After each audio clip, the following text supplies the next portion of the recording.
मुलांनी आखलाय आणि हा डाव मोडून काढण्यासाठी राज्यातल्या मंत्र्यांनी, उपमुख्यमंत्र्यांनी, मुख्यमंत्र्यांनी आवाज उठवायला पाहिजे. इथल्या इंडस्ट्रीच्या लोकांना पाणी दिलं पाहिजे. ते सोडून हे काय करतायत? स्वतःचे इव्हेंट काढतायत, स्वतःच्या यात्रा काढतायत. अरे आमच्या मुलांच्या संसार उद्ध्वस्त करायला दिल्लीचं तख्त निघालेलं असताना तुम्ही मात्र त्यांना मुजरे करण्यामध्ये धन्यता मानताय. तुमच्या माझ्या घरातला एखादा मुलगा जर डॉक्टर होण्याचं स्वप्न बघत असेल तर 4 महिन्यापूर्वी या राज्यामध्ये, या देशामध्ये सगळ्यात मोठा घोटाळा नीटच्या परीक्षेत झाला. यूपी असेल, बिहार असेल, गुजरात असेल, या राज्यामध्ये 12वीला काठावर पास झालेली मुलं यांनी चांगल्या मार्काने पास केली. या ठिकाणी आपल्या सगळ्यांचे नेते, राष्ट्रवादी काँग्रेस पक्षाचे प्रदेशाध्यक्ष आदरणीय जयंत पाटील साहेबांचं आगमन झालेले जोरदार टाळ्यांच्या गजरात आपण या ठिकाणी साहेबांचा स्वागत करूया. त्याचबरोबर आपल्या सर्वांचे लोकप्रिय आमदार आदरणीय प्राजक्तदादा तनपुरे यांचं देखील या ठिकाणी आगमन होते. जोरदार टाळ्यांच्या गजरात आपण या दोन्ही नेत्यांचं हार्दिक स्वागत जोरदार टाळ्या वाजवून या ठिकाणी करूया. राष्ट्रवादी काँग्रेस पक्षाचा विजय असो.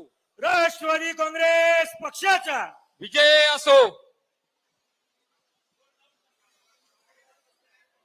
मी सांगत होतो की डॉक्टरच्या परीक्षेमध्ये यांनी भ्रष्टाचार केला. यूपी, बिहार, गुजरातल्या 12वीत काठावर पास झालेल्या मुलांना या लोकांनी डॉक्टरच्या परीक्षेत चांगल्या मार्काने पास केलं आणि आपल्या महाराष्ट्रातल्या 12वीला चांगल्या मार्काने पास झालेल्या मुलांना नीटच्या परीक्षेमध्ये या लोकांनी नापास केलं. का? आमच्या राज्यातल्या मुलांना डॉक्टर होण्याचा अधिकार नाही? फक्त उत्तर भारतातल्या राज्यातलीच मुलं डॉक्टर होणार का? आज जर आपल्या घरातला एखादा मुलगा पीएचडी करत असेल तर 2 वर्षापर्यंत पीएचडी करणाऱ्या मुलाला स्कॉलरशिप दिली जायची. या सरकारने ती स्कॉलरशिप बंद केली. आदरणीय जयंत पाटील साहेबांनी विधानसभेत प्रश्न विचारला, पोरांची स्कॉलरशिप का बंद केली? तर राज्याचे अर्थमंत्री म्हणतात, पीएचडी करून पोरं काय दिवे लावणार आहेत का? दुर्दैव आहे, अशा पद्धतीचे नेते या राज्याला लाभले. आपल्या घरातला एखादा मुलगा जर सेटनेट करत असेल तर सेटनेट करून तो प्राध्यापक व्हायला पाहिजे. गेले 2 वर्ष झाले या राज्यातल्या 90% जागा या सरकारने रिकाम्या ठेवल्या.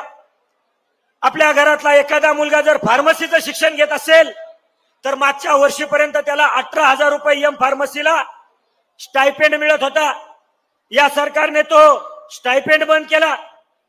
तुमच्या घरातला एखाद्या मुलाला जर फार्मसीला ऍडमिशन घ्यायचं असेल 12वी झाल्यावर तर ऑगस्ट महिन्यातच ऍडमिशन झालं पाहिजे होतं. तुम्ही माहिती घ्या, अजून या राज्यातले फार्मसीचे ऍडमिशन सुरू झाले नाही.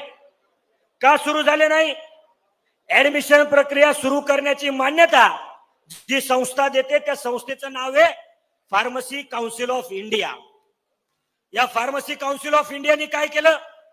जाणीवपूर्वक सगळे ऍडमिशन थांबवलेत. कुठल्याही राज्यातल्या कॉलेजला परमिशन या फार्मसी काउन्सिल ऑफ इंडियाने दिली नाही. का दिली नाही? कारण जेवढी ऍडमिशन प्रक्रिया लांबेल तेवढी जास्तीत जास्त मुलं सरकारी आणि अनुदानित कॉलेजला ऍडमिशन घेण्याच्या ऐवजी खासगी विद्यापीठांमध्ये ऍडमिशन घेतील. फार्मसी काउन्सिल ऑफ इंडियाचे अध्यक्ष कोण आहेत? मोंटी पटेल, जे अमित शहांच्या बहिणीचे जावई आहेत.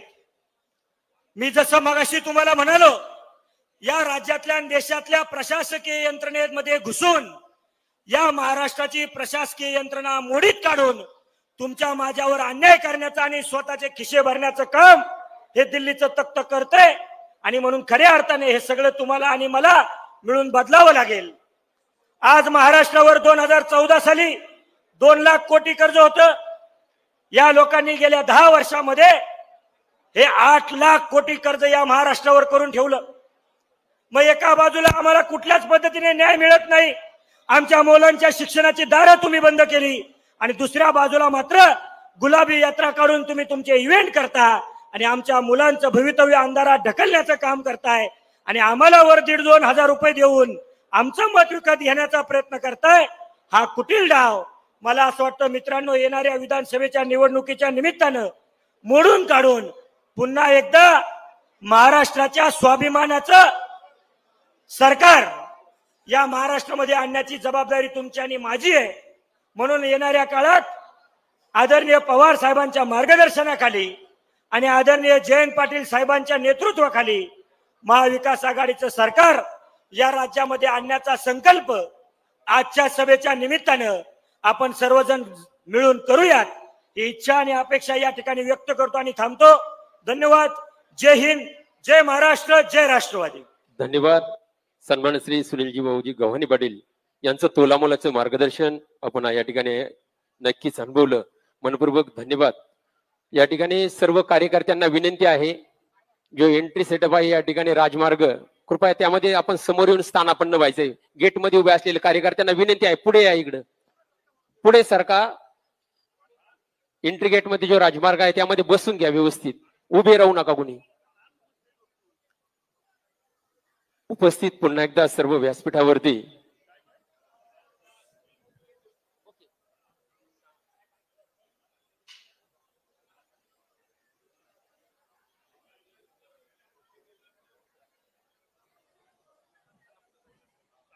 सन्माननीय आदरणीय महबूबाई शेख यांना आपण विनंती करणार आहोत.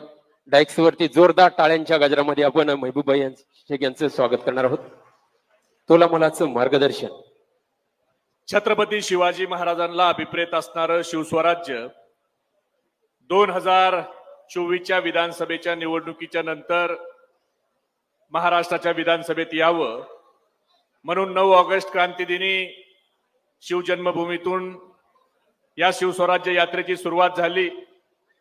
आज राहुरी येथे या यात्रेला मार्गदर्शन करण्यासाठी उपस्थित असलेले राष्ट्रवादी काँग्रेस पक्षाचे प्रांताध्यक्ष, ज्यांनी राष्ट्रवादी काँग्रेस पक्ष हा पक्ष नाही तर तो एक परिवारही भावना महाराष्ट्रातल्या तमाम कार्यकर्त्याच्या मनामध्ये रुजवली, असे आदरणीय पवार साहेबांचे निष्ठावंत सेनापती आदरणीय जयंत पाटील साहेब, व्यासपीठावर उपस्थित ज्यांनी आपल्या अभिनयाच्या माध्यमातून छत्रपती शिवाजी महाराज आणि छत्रपती संभाजी महाराजांचा खरा इतिहास घराघरापर्यंत पोहोचवला, असे संसद रत्न डॉक्टर अमोल कोल्हे साहेब, आपल्या सर्वांचे लाडके नेते माजी राज्यमंत्री, शांत संयमी आणि मनमिळावू व्यक्तिमत्व असलेले आदरणीय प्राजक्त दादा, ज्येष्ठ नेते अंकुश अण्णा काकडे, जिल्ह्याचे अध्यक्ष राजेंद्र तात्या फाळके, कार्याध्यक्ष संदीप वरपे, व्यासपीठावर उपस्थित विद्यार्थीचे प्रदेशाध्यक्ष सुनीलजी गव्हाणे, सामाजिक न्यायचे प्रदेशाध्यक्ष पंडितराव कांबळे, नितेशजी कराळे सर, युवकचे जिल्हाध्यक्ष रामेश्वर निमसे आणि उपस्थित सर्वच मान्यवर, कारण वेळ भरपूर झालाय म्हणून सर्वांची माफी मागतो. पण अमोल दादा, हा राहुरी मतदारसंघ आणि इथली जनता ही खूप हुशार आहे. मी हुशार आहे यासाठी म्हणतो कारण ह्यांना कुणाला कुठं कधी थांबवायचं हे माहित आहे. म्हणून गेल्या निवडणुकीत राहुरीकरांनी 6वी नापास माणसाला 6व्या निवडणुकीत नापास केलं. आणि प्राजक्त दादा तनपुरे सारखा एक उच्च शिक्षित माणूस हा आपण सर्वांनी निवडून दिला. निवडून दिल्यावर प्राजक्त दादा हे 6 खात्याचे राज्यमंत्री झाले. अमोल दादा, एकदा आम्ही पवार साहेबांच्याकडे बसलेलो, त्यावेळेला एक आदिवासी समाजाचं शिष्टमंडळ हे आदरणीय पवार साहेबांना त्यांच्या समस्या घेऊन भेटायला आलेलं आणि त्यांच्या सगळ्या समस्या साहेबांनी आमच्या समोर ऐकून घेतल्या. आणि ऐकून घेतल्यावर त्या लोकांनी मागणी केली की साहेब, आदिवासी विकास मंत्र्यांना तुम्ही फोन करा आणि आमच्या या प्रश्नावर मार्ग करायची विनंती करा. त्यावेळेला पवार साहेबांनी त्या लोकांना आलेल्या शिष्टमंडळाला सांगितलं की तुमचं काम जर व्हायचं असेल तर त्यासाठी कॅबिनेट मंत्र्याला सांगायची गरज नाही. तनपुरे नावाचा राज्यमंत्री हा विदेशात शिकून आलाय, अतिशय हुशार माणूस आहे, तुमचा प्रश्न मार्गी लागेल. म्हणजे अतिशय कमी काळात प्राजक्त दादांनी त्यांच्याकडे असलेल्या खात्याची जबाबदारीची छाप ही पवार साहेबांच्या पर्यंत त्या ठिकाणी पोहोचवली. प्राजक्त दादांच्याकडे 6 खाते आले. प्राजक्त दादांनी 6वी नापास माणसाला 6व्या निवडणुकीत पराभूत केलं आणि खाते देखील पक्षानं प्राजक्त दादाला असे दिले की ते सगळे खाते हे प्राजक्त दादाशी मिळते जुळते आहेत. एक खातं होतं आपत्ती व्यवस्थापन. या मतदारसंघावर जी आपत्ती आली होती ती आपत्तीचं व्यवस्थापन करण्याचं काम प्राजक्त दादांनी केलं. त्यानंतरचं खातं होतं मदत व पुनर्वसन. मदत आणि पुनर्वसन करण्याची जास्त गरज या मतदारसंघात मागच्या 5 निवडणुकीत जास्त होती, म्हणून ते काम त्यांनी केलं. तरुण असल्यामुळे आमच्यासारख्या अनेक युवकांना त्यांची मदत नेहमीच झाली, म्हणून ऊर्जा खातं देखील प्राजक्तदादांच्याकडे दिलं. ऊर्जेने त्यांनी त्या ठिकाणी काम केलं. विदेशातून शिक्षण घेतल्यामुळे उच्च व तंत्र शिक्षण खातं त्यांना दिलं. नगराध्यक्ष ते डायरेक्ट नगर विकास राज्यमंत्री होण्याचा मान हा प्राजक्त दादांना मिळाला. आदिवासी विभागात देखील चांगल्या योजना या प्राजक्त दादांनी केल्या. मित्रांनो, हे सगळं करत असताना आमच्यासारख्या देखील असंख्य कार्यकर्त्यांना नेहमी मदत करायची भूमिका ही प्राजक्त दादांनी नेहमी घेतली. आता समोरच्या पार्टीत उमेदवार कोण येणार आहे अजून काय त्याची चाचपणी सुरू आहे. लोणी प्रवारावाला म्हणते त्यांना यायचंय, देवळाली प्रवारावाला म्हणते त्यांना यायचंय. जुने पहिलवान पण तयार आहेत लढायला. पण त्यांना सगळ्याला मी सांगू इच्छितो की तुम्ही सगळे जरी एकत्र आले, किती बी येऊ द्या, त्यांना एकटा बास. त्यांना प्राजक्त दादा हे आपल्या सगळ्यांच्या आशीर्वादानं त्या ठिकाणी पुरून उरणार आहेत. प्राजक्त दादाचा स्वभाव हा शांत, संयमी, नम्र आहे. काम करायला प्राजक्त दादांचं स्पीड हे अतिशय चांगलं आहे. तसं मामाचे गुण हे भाच्यामध्ये असतात, तसे मामांचे गुण हे प्राजक्त दादामध्ये त्या ठिकाणी आलेले आहेत आणि त्या पद्धतीनं प्राजक्त दादा काम करतायत. पण मला काही लोकांनी सांगितलं की समोरची पार्टी जरा विचित्र आहे, प्राजक्त दादा लई शांत आहेत, कधी कधी कसं होणार. मी त्यांना सांगितलं प्राजक्त दादा शांतच आहेत, पण ते कायमस्वरूपीचे शांत आहेत असं तुम्ही समजू नका. शंकर हा भोळा आहे, पण शंकराला देखील तिसरा डोळा आहे. फारच जर अन्याय कोण करायला लागलं तर त्याला कसं त्या ठिकाणी थांबवायचं,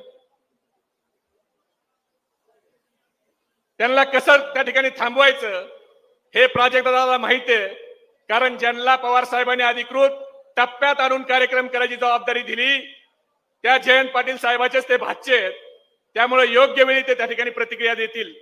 राष्ट्रपतीच्या हस्ते देखील प्राजक्त दादांना पुरस्कार मिळाला. असं एक चांगलं नेतृत्व या ठिकाणी आपण निवडून दिलंय. आता या सरकारने योजना काढली सुनील गावाने लाडकी बहीण. खरं तर ही लाडकी बहीण म्हणायचा यांना अधिकार आहे का? भारतीय जनता पार्टीच्या इथले जे उमेदवार होते कर्डिले नावाचे, त्यांच्या तोंडात तर लाडकी बहीण हा शब्द शोभल का? ज्या माणसानं भाग्यश्रीताई मुरकुटे सारख्या एका तरुण भगिनीला मोक्यासारख्या गुन्ह्यामध्ये 3.5 महिने जेलमध्ये ठेवलं, 5 वर्ष फरार ठेवलं, ते लोक कोणत्या तोंडाने लाडकी बहीण म्हणणार आहेत? ज्या कर्डिलेंनी आदरणीय हक्कांच्या वर मागच्या निवडणुकीला खालच्या पातळीवर टीका केली, त्या लोकांच्या तोंडात लाडकी बहीण शोभणार आहे का? यांना लाडकी बहीण आणि महिला यांच्याबद्दलचा आदर हा कळतो का? हा विचार करायची खरं तर आवश्यकता आहे.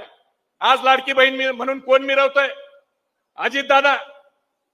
खरं तर कोल्हे साहेब, अजितदादाच्या तोंडात लाडकी बहीण हा शब्द ऐकल्यावर माझ्यासारख्या कार्यकर्त्याला प्रश्न पडतो की दादाच्या तोंडात लाडकी बहीण हा शब्द शोभतो का? ज्या माणसानं स्वतःच्या बहिणीला लोकसभेला छळलं ते अजितदादा लाडकी बहीण म्हणतायत. अहो दादा, तुम्ही स्वतःच्या बहिणीचे झाला नाही, महाराष्ट्रातल्या बहिणीचे काय होणार आहेत? ही न समजणं एवढी जनता दुधकुळी नाही. तुम्ही फक्त बहिणीला छळलं नाही तर वडिला समान काकांचा पक्ष तुम्ही चोरलाय. अरे तुम्हाला फक्त 71,000 कोटीच्या सिंचन घोटाळ्याचा तुमच्यावर आरोप केला. तुम्हाला ईडीची भीती होते म्हणून तुम्ही त्या ठिकाणी पक्ष चोरून सोडून भारतीय जनता पार्टीच्या दावणीला गेलात. पण प्राजक्त दादा तनपुरे सारखे बहादर कार्यकर्ते, निष्ठावंत आमदार ईडीच्या नोटीस येऊन देखील आदरणीय शरद पवार साहेबांच्या पाठीशी खंबीरपणे उभा राहील. रक्ताच्या नातेवाईकांनी सोडलं, पण विचाराच्या कार्यकर्त्यांनी आदरणीय पवार साहेबांना सोडलं नाही. जी भारतीय जनता पार्टी 2014ला म्हणायची कोल्हे साहेब ना खाऊंगा ना खाने दूंगा, त्या भारतीय जनता पार्टीची अवस्था आज काय झाली? 71,000 कोटीचा सिंचन घोटाळ्याचा आरोप देवेंद्र फडणवीसांनी कुणावर केला होता? कुणावर केला होता? अंकुश अण्णा काकडेवर केला होता, प्राजक्त दादावर केला होता, कुणावर केला होता? 71,000 कोटीचा. ते अजितदादा पवार आज कुठे आहेत? यांचे उपमुख्यमंत्री महाराष्ट्र सदन घोटाळ्यात 2.5 वर्ष यांनी कुणाला जेलमध्ये ठेवलं? पंडितराव कांबळेंना ठेवलं का? सुनील गव्हाणेंना ठेवलं का? कराळे सरला ठेवलं? कुणाला ठेवलं 2.5 वर्ष जेलमध्ये? ते छगन भुजबळ साहेब आज कुठे आहेत? यांचे मंत्री ज्या प्रफुल्ल पटेलच्या ईडीचे 2 मजले, त्यांच्या सीजे हाऊसचे 2 मजले ईडीने सील केले, ते प्रफुल्ल पटेल आज ह्यांचे राज्यसभेचे खासदार. म्हणजे या भाजपची अवस्था अशी झाली, वो निकले थे तवायफों के कोठे बंद करने, वो निकले थे तवायफों के कोठे बंद करने, सिक्कों की छनक सुनकर खुद ही मुजरा कर बैठे. आज सगळे भ्रष्टाचारी कुठे आहेत? ते सगळे भ्रष्टाचारी आज भारतीय जनता पार्टीत आहेत. मग या भारतीय जनता पार्टीला भ्रष्टाचारावर बोलण्याचा नैतिक अधिकार आहे का? आज ह्यांना महागाई, बेरोजगारी वाढली. आज प्रत्येक प्रकल्प महाराष्ट्रातला उचलला आणि तो गुजरातला घेऊन त्या ठिकाणी जात आहेत. वेदांता फॉक्सकॉन नावाचा प्रकल्प, ज्या प्रकल्पाच्या माध्यमातून माझ्या महाराष्ट्रात 1,58,000 कोटीची गुंतवणूक येणार होती, तो प्रकल्प ह्यांनी उचलला, गुजरातला घेऊन गेले. टाटा इयरबडचा प्रकल्प उचलला, गुजरातला नेला. सेफ्रॉनचा प्रकल्प गुजरातला, हिऱ्याचा व्यापार गुजरातला, सिंदूरचा पाणबुडीचा प्रकल्प गुजरातला. अगदी 15 दिवसापूर्वी नाशिकला होणारा महिंद्राचा इलेक्ट्रिक कारचा प्रकल्प देखील ह्यांनी गुजरातलाच नेला. अरे मग सगळं जर गुजरातला घेऊन जायचं असेल तर मत मागायला देखील तुम्ही गुजरातलाच जा. महाराष्ट्रामध्ये मत मागायचा तुम्हाला नैतिक अधिकार नाही. तुम्ही गुजरातला सोन्याची लंका करा, आमचं काही म्हणणं नाही. पण मागच्या 2 वर्षात आमच्या महाराष्ट्रातले 17 प्रकल्प तुम्ही गुजरातला नेले. त्या माध्यमातून 5,37,000 कुटुंबामध्ये महाराष्ट्राची चूल पेटणार होती. त्या चुलीमध्ये पाणी ओतण्याचं पाप या भारतीय जनता पार्टीने केलंय. म्हणून मित्रांनो, आज ह्यांच्याकडे बोलण्यासारखं काही नाही. महागाई प्रचंड वाढली, बेरोजगारी प्रचंड वाढली, गुंडगिरी प्रचंड वाढली. आज पोलीस स्टेशनमध्ये यांचे आमदार हे त्या ठिकाणी गोळीबार करतायत, फायरिंग करतायत. आज कोयता गँग रोज रस्त्यावर त्या ठिकाणी पोलिसांच्यावर हल्ले करायला लागली. पोलीस यांच्या राज्यात सुरक्षित नाहीत, महिला यांच्या राज्यात सुरक्षित नाहीत. म्हणून याच्या सगळ्याहून आपलं माझं लक्ष विचलित करण्यासाठी आता हे लोकसभेच्या अगोदर यांनी मराठा ओबीसी वाद लावायचा प्रयत्न केला. आता हे हिंदू मुस्लिम वाद लावायचा प्रयत्न करतील. त्यासाठी त्यांनी काही लोक ठेवलीत. एक भाजपाचा आमदार आहे 1.5 फुटाचा. तो भाजपाचा 1.5 फुटाचा आमदार जो एकेकाळी म्हणायचा देवेंद्र फडणवीस हे फडणवीस आहेत ब्राह्मण आणि ते हाफचड्डीवाले आहेत, ते मराठ्यांना आरक्षण देणार नाहीत. एकेकाळी हा 1.5 फुटाचा आमदार म्हणायचा दादूजी कोंडदेवाचा पुतळा त्या ठिकाणी पुण्याच्या लाल महालातून बाहेर काढा, मी तुम्हाला 5 लाख रुपयाचं बक्षीस देतो. तो आता म्हणतो की माझा बॉस हा सागर बंगल्यावर राहतो. आणि तो बारका 4 आण्याचा आमदार तो मुस्लिम समाजाच्या बद्दल वाईट बोलतोय. अरे बाबा, तू महागाईवर बोल, बेरोजगारीवर बोल, महिलांच्या वाढत्या अत्याचारावर बोल. उठलं सुटलं पोलिसांना भाषणात धमक्या देतोय. आणि हे माणसं जातीपातीचं विष घालवण्याचा प्रयत्न करतायत. पण जे जाती धर्माचं राजकारण करतायत त्या लोकांना मला एवढंच सांगायचंय की ना मंदिर की बात हो, ना मस्जिद की बात हो, ना मंदिर की बात हो, ना मस्जिद की बात हो. युवा बेरोजगार है, पहले उसके निवालों की बात हो. मेरे नींद को दिक्कत ना भजन से है ना अजान से है. मेरे नींद को दिक्कत ना भजन से है ना अजान से है. मेरे नींद को दिक्कत मरते हुए जवान और खुदकुशी करते किसान से है. आज शेतकरी आत्महत्या करतोय, जवान मरतोय.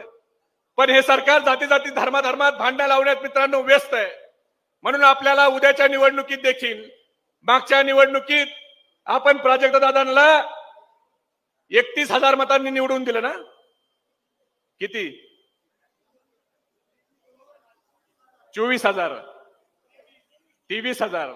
या निवडणुकीत प्राजक्तदादाला आपल्याला 51,000 पेक्षा जास्त मताधिक्याने त्या ठिकाणी निवडून द्यायचंय.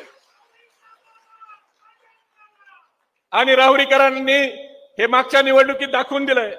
खरं तर प्राजक्तदादा ब्राह्मणीला आपल्या प्रचाराची एक सभा झाली आणि त्या सभेला मी आलो होतो आणि त्यावेळेस त्या सभेचा उत्साह पाहून मी त्याच वेळेस आदरणीय जयंत पाटील साहेबांना मेसेज केला होता की प्राजक्तदादाची सीट ही निवडून येणार आहे. आणि आज देखील एवढ्या मोठ्या प्रमाणावर प्राजक्तदादांनी काम केलंय. खरं तर तुमच्या राहुरी मतदारसंघात जेवढ्या लाईटीच्या टिप्या बसल्या तेवढ्या लाईटीच्या टिप्या महाराष्ट्रात कुठेच बसल्या नसत्याल. तेवढं काम प्राजक्तदादांनी त्या ठिकाणी आपल्या सगळ्यांसाठी केलंय. शेतकऱ्यांसाठी चांगल्या योजना ह्या प्राजक्तदादांनी आणल्यात. पण आता काही लोक आता सत्तेत गेले की त्यांचा आता त्रास सुरू झालाय. त्यांची गुंडगिरी आता सुरू झाली. पण जे गुंडगिरी करतायत काही अधिकारी आता बदललेत, सत्तेच्या बाजूने झुकलेत. पण जे अधिकारी बदललेत त्या अधिकाऱ्याला मी एवढंच सांगतो की काही करा, प्राजक्तदादांचा नाद करू नका.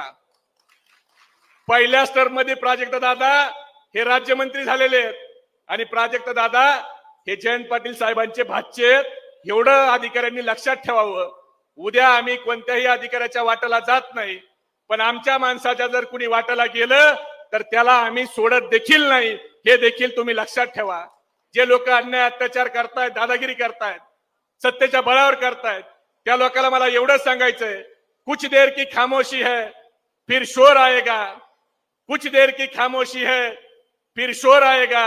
अरे गद्दारो, तुम्हारा तो सिर्फ वक्त आया है, हमारा दौर आएगा.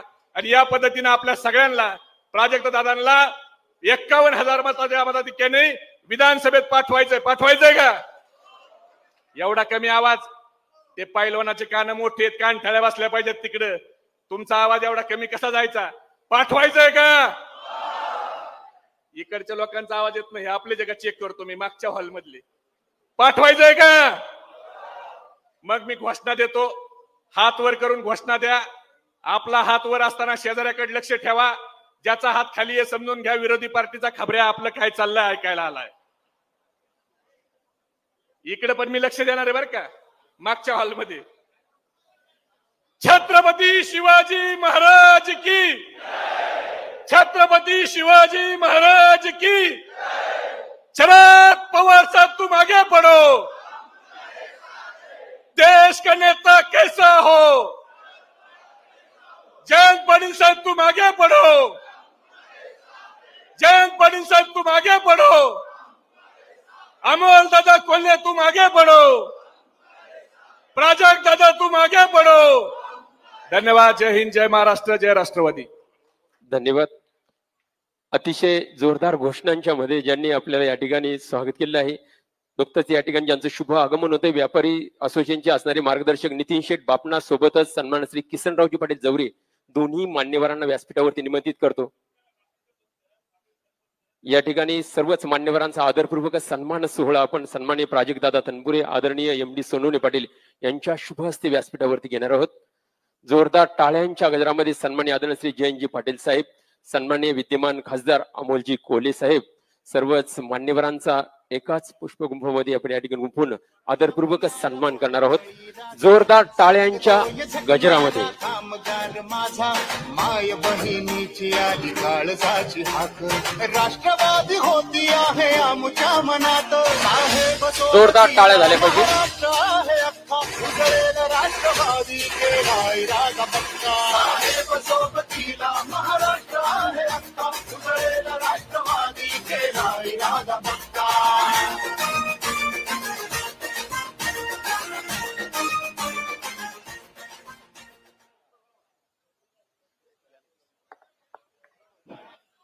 शिवस्वराज्य यात्राच्या पार्श्वभूमीवर राष्ट्रवादी काँग्रेस पार्टी, शरदचंद्र पवार गट या पक्षामध्ये अनेक भाजपाचे मान्यवर आज या पार्श्वभूमीवर प्रवेश करू इच्छितात. यामध्ये मी ज्या अनेक भाजपाच्या कार्यकर्त्यांनी आज राष्ट्रवादी काँग्रेस पार्टी शरदचंद्र पवार गटाचे प्रदेशाध्यक्ष आदरणीय जयंत पाटील साहेब यांच्या हस्ते या ठिकाणी प्रवेश होणार आहे। सर्वप्रथम जोगेश्वरी विविध कार्यकारी सेवा सोसायटीचे संचालक सन्माननीय प्रदीप नानासाहेब भुजाडी व त्यांच्या असंख्य कार्यकर्ते, जगन्नाथ भिंगारकर, असंख्य कार्यकर्त्यांनी आज राष्ट्रवादी काँग्रेस शरदचंद्र पवार गटामध्ये प्रवेश केलेला आहे। त्यांचा सत्कार या ठिकाणी प्रदेशाध्यक्ष जयंत पाटील साहेब यांच्या शुभ हस्ते होत आहे। या ठिकाणी प्रदीप नानासाहेब भुजाडी।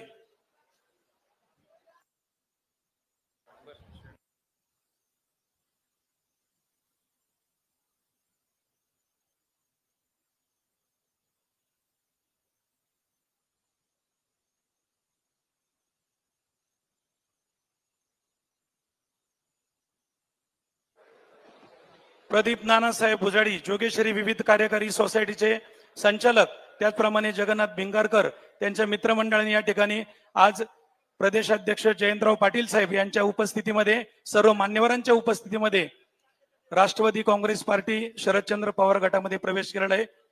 यानंतर सोम ठाण्याचे सरपंच सन्माननीय पांडुरंग पाटील शिदोरे, विद्यमान सरपंच, त्यांच्या असंख्य सहकारी आज राष्ट्रवादी काँग्रेस पार्टीमध्ये प्रवेश करतायत।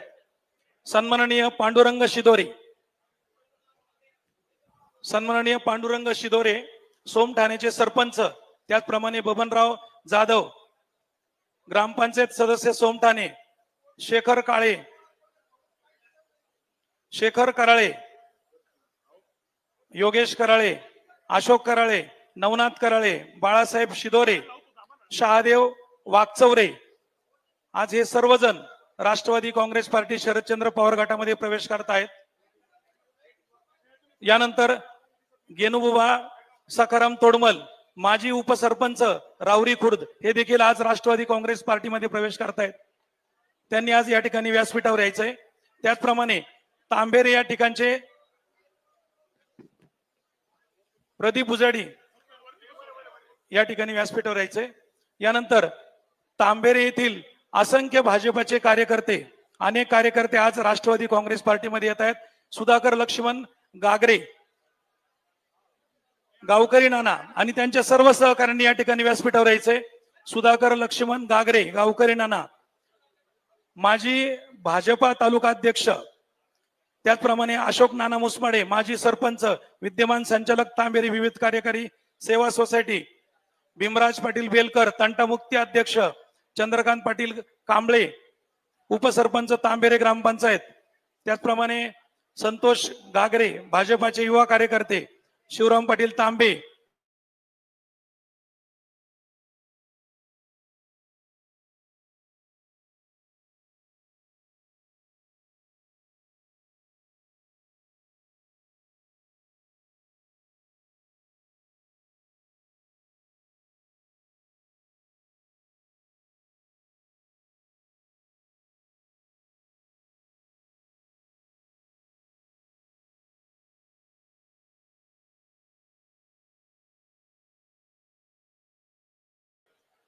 माजी तालुका अध्यक्ष भाजपा,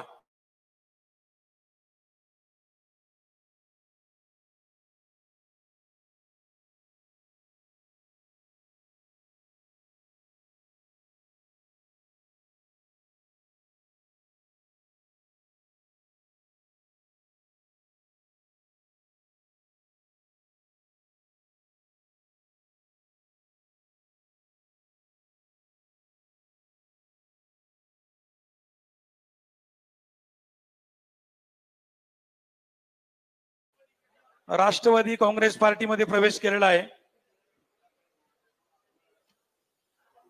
यानंतर ताहराबाद या ठिकाणच्या भले वस्ती येथील दगडू लिंबाजी भले,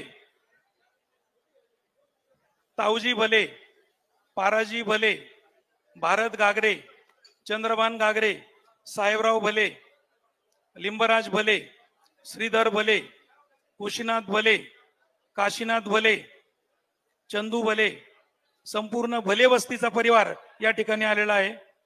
राजू भले, विजय भले, अशोक भले, तसेच ज्ञानेश्वर आवटी, व्हाईस चेअरमन ताराबाद विविध कार्यकारी सोसायटी, ज्ञानेश्वर आवटी हे देखील आज राष्ट्रवादी काँग्रेस पार्टीमध्ये प्रवेश करतायत.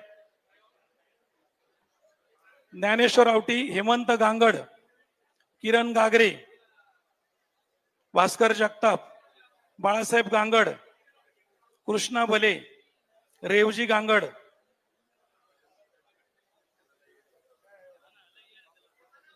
चला पटापट, जयराम शिंदे, राजू वाबळे, संजय गांगड अशा सर्व मान्यवरांनी आज राष्ट्रवादी काँग्रेस पार्टीमध्ये त्यांचा प्रवेश मोठ्या थाटामध्ये संपन्न होत आहे.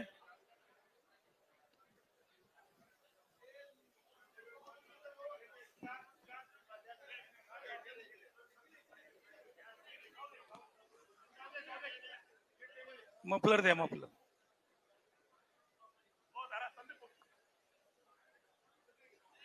तांबेरे येथील अनेक भाजपातील कार्यकर्त्यांनी राष्ट्रवादी काँग्रेस पार्टीमध्ये प्रदेशाध्यक्ष माननीय जयंतराव पाटील साहेब आणि अनेक मान्यवरांच्या उपस्थितीमध्ये राष्ट्रवादी काँग्रेस पार्टी शरदचंद्र पवार गटामध्ये प्रवेश केलेला आहे. त्याचप्रमाणे जोगेश्वरी विविध कार्यकारी सोसायटीचे संचालक प्रदीप भुजाडी, जगन्नाथ भिंगारकर व त्यांच्या मित्रमंडळाने या ठिकाणी प्रवेश केलेला आहे. त्यानंतर गेनुबुवा राजाराम, गेनुबुवा साकाराम तोडमल, माजी उपसरपंच रावरी खुर्द, भाजपाचे कार्यकर्ते यांनी राष्ट्रवादी काँग्रेस पार्टीमध्ये प्रवेश केला. त्याचप्रमाणे ताराबाद येथील भले वस्तीतील अनेक सदस्यांनी आज राष्ट्रवादी काँग्रेस पार्टीमध्ये प्रवेश केला. त्याचप्रमाणे सोम ठाण्याचे सरपंच, विद्यमान सरपंच पांडुरंग शिदोरे, ग्रामपंचायत सदस्य बबनराव जाधव, शेखर कराळे, योगेश कराळे, अशोक कराळे, नवनाथ कराळे, बाळासाहेब शिदोरे, शहादेव वाकचौरे असंख्य कार्यकर्त्यांनी आज राष्ट्रवादी काँग्रेसमध्ये प्रवेश केला. या सर्वांना राष्ट्रवादी काँग्रेस पार्टीच्या वतीने मनपूर्वक धन्यवाद, यांचं मनपूर्वक स्वागत. यानंतर ताराबादचे उपसरपंच, विद्यमान उपसरपंच पोपटराव किनकर यांचा देखील आज या ठिकाणी प्रवेश होत आहे. पोपटराव किनकर, विद्यमान उपसरपंच, माजी उपसरपंच पोपटराव किनकर यांचा राष्ट्रवादी काँग्रेस पार्टीमध्ये आज प्रवेश होत आहे.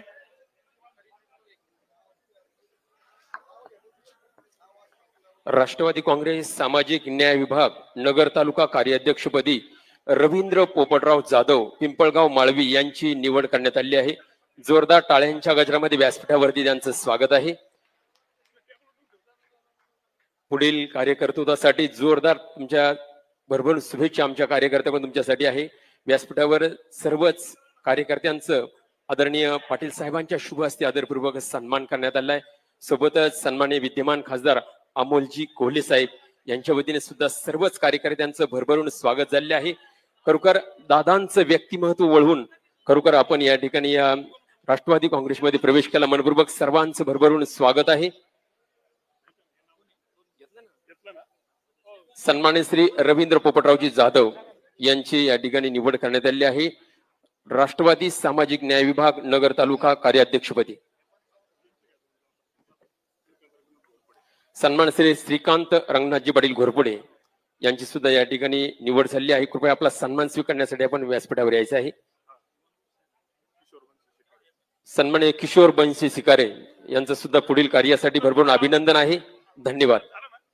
यानंतर ज्या भाषणाची आपण आतुरतेने वाट पाहतो सन्मान्य आदरणीय श्री गुरुवर्य, यानंतर हेमंत साहेबराव गांगड यांनी देखील आज राष्ट्रवादी काँग्रेस पार्टीमध्ये प्रवेश केलेला आहे. चला पटकन वरती या. हेमंत साहेबराव गांगड,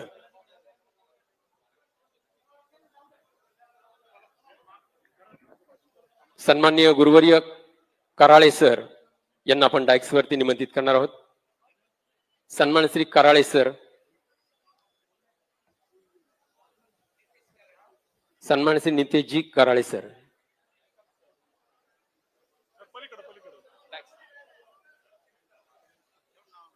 सन्माननीय नितेशजी करासांचं जोरदार टाळ्यांच्या गजरामध्ये आपण व्यासपीठावरती स्वागत करणार आहोत.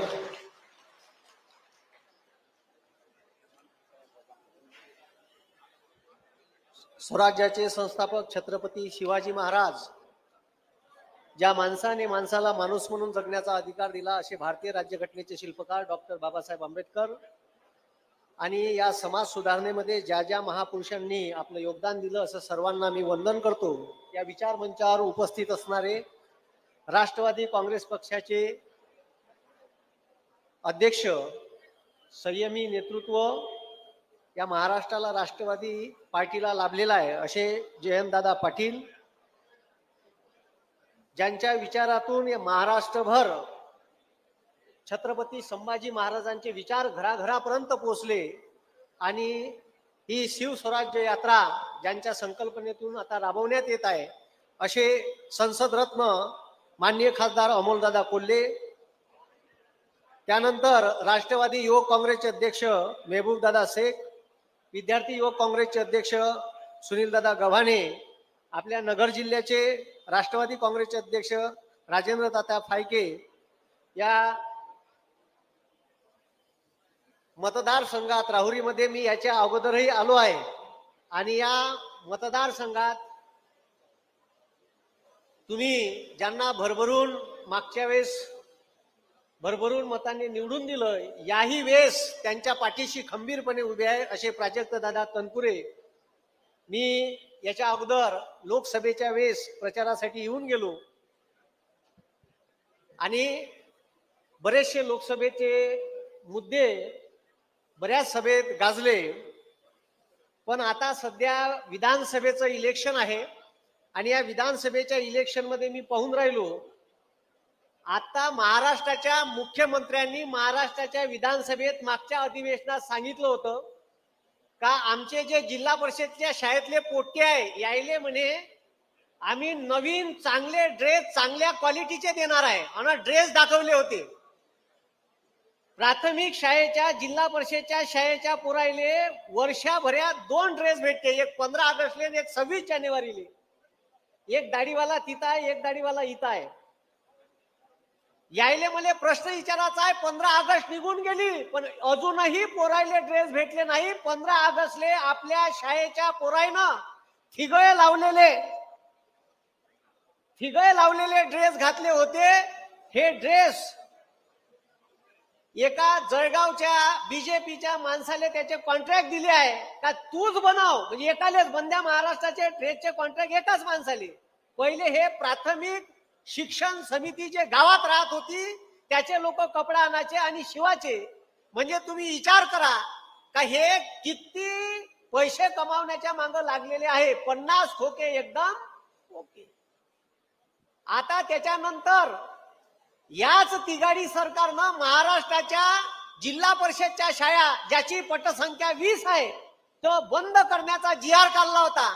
महाराष्ट्रातल्या लोकांना तमाम लोकांना विरोध केला म्हणून जी.आर. मागं घेतला, नाही तर महाराष्ट्रातल्या गोरगरीब कष्टकऱ्याचे पोरं ज्या जिल्हा परिषदच्या शाळेत शिकते त्या शाळा यांना बंद केल्याशिवाय ठेवल्या नसत्या. इतकं तुफान काम आहे. आता आमच्या इकडे आता मोदीची सभा झाली, काल पुण्यात येणार होते मोदी साहेब. 2 माणसातला फरक पहा. आमच्या इथं आदरणीय पवार साहेब आहे, 84 वर्षाचे तरुण योद्धा, भर पावसात सभा, आणि ह्या दाढीवाला फाटरू ह्या पाऊस येणार आहे म्हणून सभा कॅन्सल केली यानं. तुम्ही विचार करा, म्हणजे या वयात पवार साहेब भर पावसात सभा घेते, पाऊस येणार आहे आणि मेट्रोचं काम होऊन त्याचं लोकार्पण करायला तयार नाही. साहेब हॉस्टेल ओबीसीचे 72 हॉस्टेल बंद्या महाराष्ट्रात, एका जिल्ह्यात 2 हॉस्टेल, एक मुलीसाठी एक मुलासाठी. 2014 पासून मागणी करून राहिलो, 19ले म्हणे देतो, ठीक आहे, 20-21ले म्हणे सगळे तयार झालं. 10 वर्ष लोटले, आता त्यानं प्रोसिजर केली, हॉस्टेलची जागा घेतली. पण तुम्हाला सांगतो अजूनही उद्घाटनाले या नेत्याले वेळ नाही भेटून राहिला. आपले पोरं रुमा करून राहून राहिले पण हॉस्टेल द्यायचे उद्घाटन करायला तयार नाही. हॉस्टेलचं भाडं सुरू झालं. आमच्या गावात बीजेपीचा आमदार आहे पंकज भोयर वर्धेत, त्यानं स्वतःचे 2 कॉलेजचे हॉस्टेल भाड्यानं दिले. 1,84,000 रुपये भाडं आहे. 3 महिन्यापासून भाडं त्याच्या घरात चाललं. पण हॉस्टेल सुरू नाही केले. इतके बदमाश लोक आहे, का म्हणा आता येईल. त्याच्यानंतर आता तुम्हाला सरकारने एक योजना चालू केली. पैसे पहा कसे काढते तुमच्याच पासून. या आमच्या आया बहिणी आहे इथं. 1500 रुपये चालू केले का नाही तुम्हाला? 1500 रुपयात बहिणीचं प्रेम विकत घेता येत नाही, हे लक्षात ठेवा म्हणा. 1500 रुपयात बहिणीचं प्रेम विकत घेता येते का? आमच्या आया बहिणीले 1500 रुपये देते. शेतकऱ्याले 6000 रुपये किसान सन्मान योजनेचे देते मोदी सरकार. पण आमच्या खतावर 5% जीएसटी आणि फवाऱ्याच्या औषधावर 18% जीएसटी आहे. 1 लाखाचं औषध जर शेतकऱ्यानं घेतलं तर 18,000 रुपये मोदीच्या घशात चालली.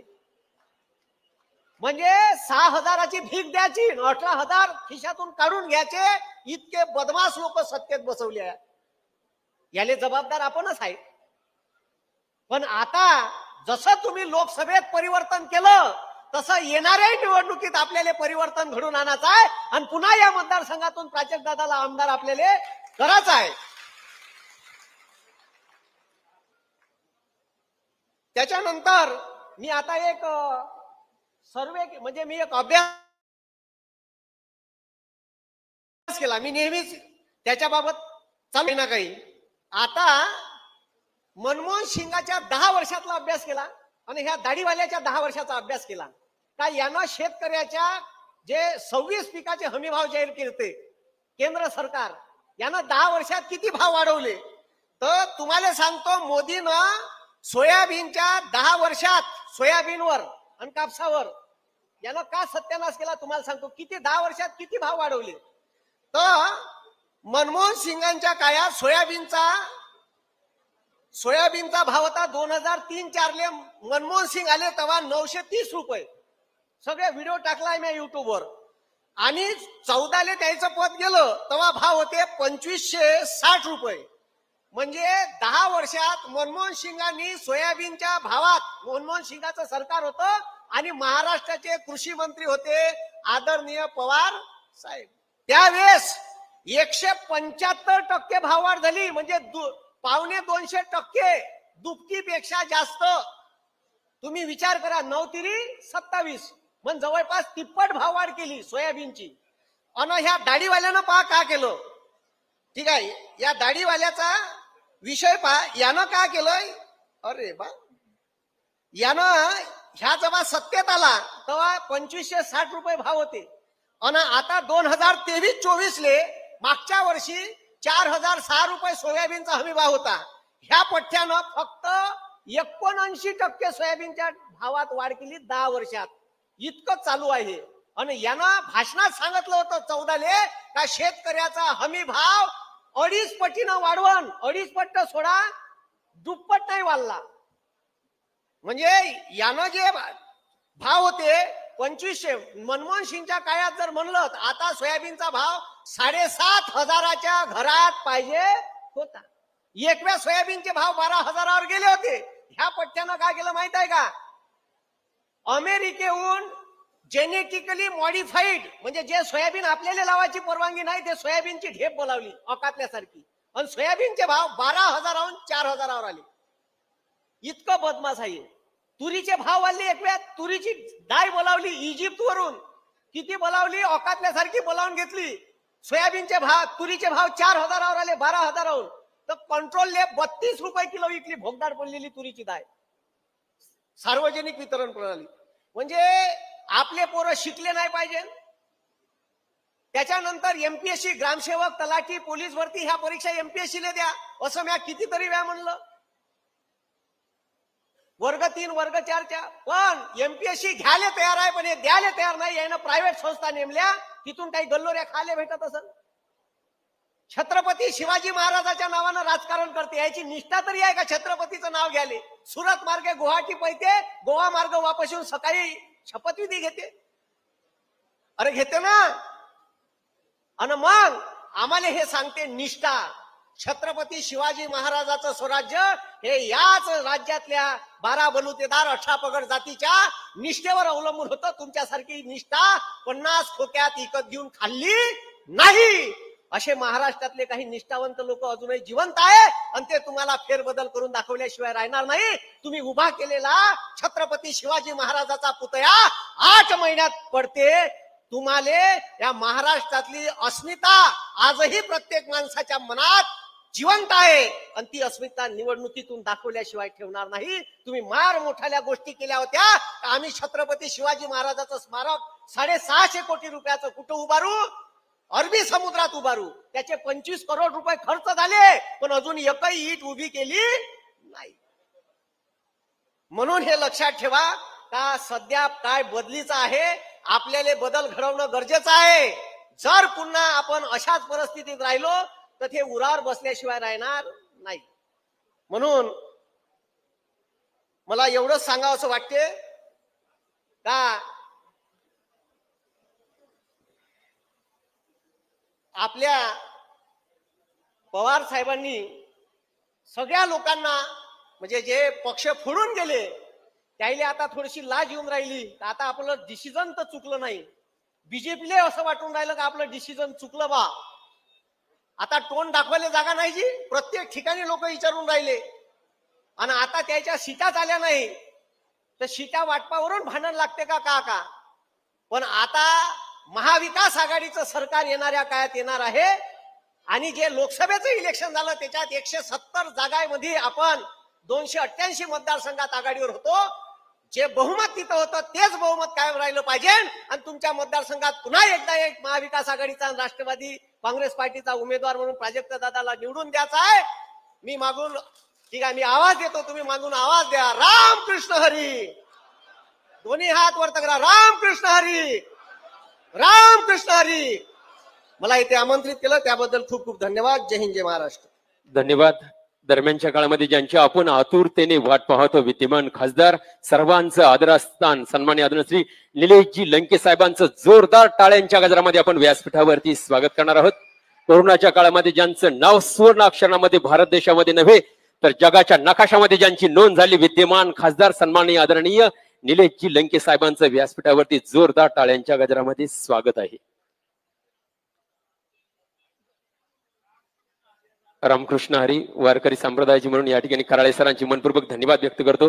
जीवनामध्ये खरंच असं म्हटलं जातं राष्ट्रवादी काँग्रेसचे शरद पवार साहेबांचे पक्षाचे असणारे कार्याध्यक्ष सन्माननीय कैलासवासी भारतजी तारडे, कृषी उत्पन्न बाजार समितीचे माजी सभापती कैलासवासी मच्छिंद्रजी पवार, दोन्ही जे एकनिष्ठ राष्ट्रवादी काँग्रेसचे कार्यकर्ते होते त्यांना आपण श्रद्धांजली समर्पित करणार आहोत. समोरचे आहेत त्यांनी व्यवस्थित जागेवर बसून राहा. व्यासपीठावरती आपण अर्धा मिनिट उभं राहणार आहोत. फक्त श्रद्धांजली समर्पित करणार आहोत. जीवन जेव्हा नकोशी वाटतं तेव्हा काळ संपत नाही. जीवनाचा खरा अर्थ कळतो त्यावेळेस मात्र काळ संपलेला असतो. नशीब हे असंच असतं ज्याच्याशी आपल्याला जपून वागावं लागतं. जिथे कुणाचे काही चालत नाही जिकडं नेईल तिकडं जावंच लागतं. श्रद्धांजली एका दिवसाची परंतु आठवण उरली आयुष्यभराची.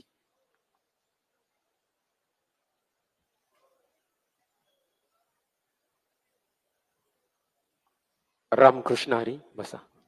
यानंतर राहुरी तालुक्याचे भाग्यविधाते आमदार ज्यांच्या आशयांच्या किन्नाने आपण उद्याचा उगवता सूर्य पाहणार आहोत सन्माननीय आदरणीय प्राजक्त दादा तनपुरे यांच्यासाठी एकदा जोरदार टाळ्यांचा गजर.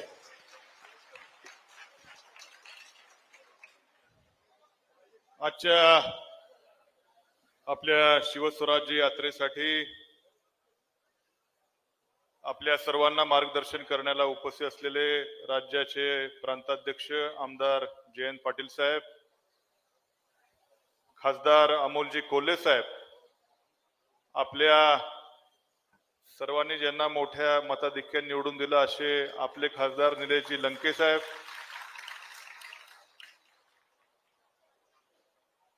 प्रदेशाध्यक्ष आमचे युवकचे नुकतेच आता आपल्याला मार्गदर्शन करून गेले महबूब भाई, विद्यार्थीचे प्रदेशाध्यक्ष सुनीलजी गव्हाणे, सामाजिक न्याय विभागाचे प्रदेशाध्यक्ष पंडितजी कांबळे, राष्ट्रवादी काँग्रेसचे प्रवक्ते अंकुशरावजी काकडे, ज्यांनी आता आपल्याला मार्गदर्शन केलं असे नितेशजी कराळे सर, जिल्ह्याचे अध्यक्ष राजेंद्र तात्या फाळके, कार्याध्यक्ष संदीपरावजी वरपे, सर्व या ठिकाणी उपस्थित व्यासपीठावरील सर्वच मान्यवर, वेळ भरपूर झालाय.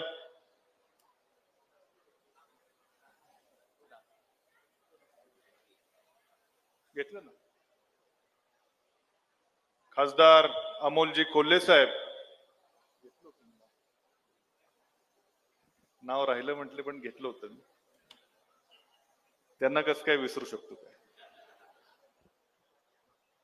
उपस्थित या ठिकाणी राहुरी विधानसभा मतदारसंघाच्या सर्व कानाकोपऱ्यातून, गावातून, वाड्या वस्त्यातून आलेल्या सर्व या ठिकाणी राष्ट्रवादी काँग्रेस पक्षाचे सर्व माझे जीवापाड प्रेम करणारे कार्यकर्ते, माझ्या सर्व माता भगिनी, पत्रकार बंधूंनो, वेळ भरपूर झालाय. थोडी दिलगिरी देखील व्यक्त करतो. जागा पुरलेली नाही. आपल्याला नव्या पेठेमध्ये सभा घ्यायची होती, जिथं आपली कायम सभा असते, पण पावसाचा अंदाज होता. मी तरी पण म्हटलं आपल्याला तिथंच घ्यावी लागेल. मी म्हणून ते पंजाबराव डक त्यांनाही फोन केला. ते म्हणले की 27ला पाऊस आहे. म्हटल्यावर मग नको म्हटलं. तर एवढं आपलं कार्यक्रम, पहिलीच सभा निवडणुकीची, आणि म्हणून थोडी बंदिस्त मंगल कार्यालयामध्ये घ्यावी लागली. बरेच जण बाहेरही बसलेत, पलीकडच्याही हॉलमध्ये बसलेले आहेत, आमच्या माता भगिनी बसल्यात. त्याबद्दल थोडी गैरसोय झाली, त्याबद्दल दिलगिरी व्यक्त करतो. पण आज मात्र सर्व युवकांनी मोठ्या रॅलीने आपण प्रांताध्यक्षांचं, खासदार साहेबांचं या ठिकाणी गावात देखील जंगी मिरवणूक काढली. अत्यंत जल्लोषामध्ये आपली मिरवणूक झाली आणि सभा देखील या ठिकाणी जल्लोषामध्ये होती. मला आठवतंय 5 वर्षापूर्वी शेवटची सभा झाली होती नव्या पेठेमध्ये, आणि अशी कालच झाल्यासारखी वाटायला लागली. आणि आज त्याच उत्साहामध्ये आपण सर्वजण पुन्हा 2024च्या सभेला या ठिकाणी आलो आहोत. कशी 5 वर्ष गेली खरं कळालंच नाही. आपल्या सर्वांनी मला 2019ला अत्यंत भरभरून प्रेम, तिन्ही राहुरी, नगर, पाथर्डी तिन्ही तालुक्यांनी अत्यंत भरभरून प्रेम करून मला आपला आमदार म्हणून विधानसभेमध्ये काम करण्याची संधी दिलेली आहे. मी माझ्या परीनं तुमच्या सर्वांच्या प्रेमाचा उतराय होण्याचा पुरेपूर प्रयत्न केला. मला माहित नाहीत, पण मात्र अगदी 5 वर्ष दिवस रात्र, अहोरात्र हे 5 वर्ष आपल्या या मतदारसंघातील प्रत्येक सर्वसामान्य माणसाच्या वेदनेतला, त्याच्या वेदना समजून घेऊन त्याला न्याय देण्याचा प्रयत्न 5 वर्ष मी करायचा प्रयत्न केलेला आहे. या 5 वर्षामध्ये पहिले 2.5 वर्ष आपण सत्तेमध्ये होतो. मी आदरणीय पवार साहेबांना मनापासून धन्यवाद देईल की या राहुरी मतदारसंघातल्या आमदाराला पहिल्याच टर्म मध्ये आमदार होऊन देखील राज्याच्या मंत्रिमंडळामध्ये राज्यमंत्री म्हणून काम करण्याची संधी दिली. आदरणीय पवार साहेबांचा आपल्या मतदारसंघाच्या वतीने पुन्हा एकदा आभार मानतो. मला खातेही चांगले दिले, ऊर्जा खात्यासारखं खातं देखील मिळालं. आणि पाटील साहेब, या आमचा हा मतदारसंघ अत्यंत, मी म्हणेल, विविधतेने नटलेला मतदारसंघ आहे. इकडं अगदी प्रवरा नदीपासून सुरुवात होते. आमचे सोनगाव, सातरळ सारखी गावं आम्हाला सुरुवातीला खूप धसका वाटायचा, पेट्या तिकडून फुटायच्या आणि सुरुवात जरा व्हायची, पण यावेळेस मात्र तसं होणार नाही. बरोबर ना?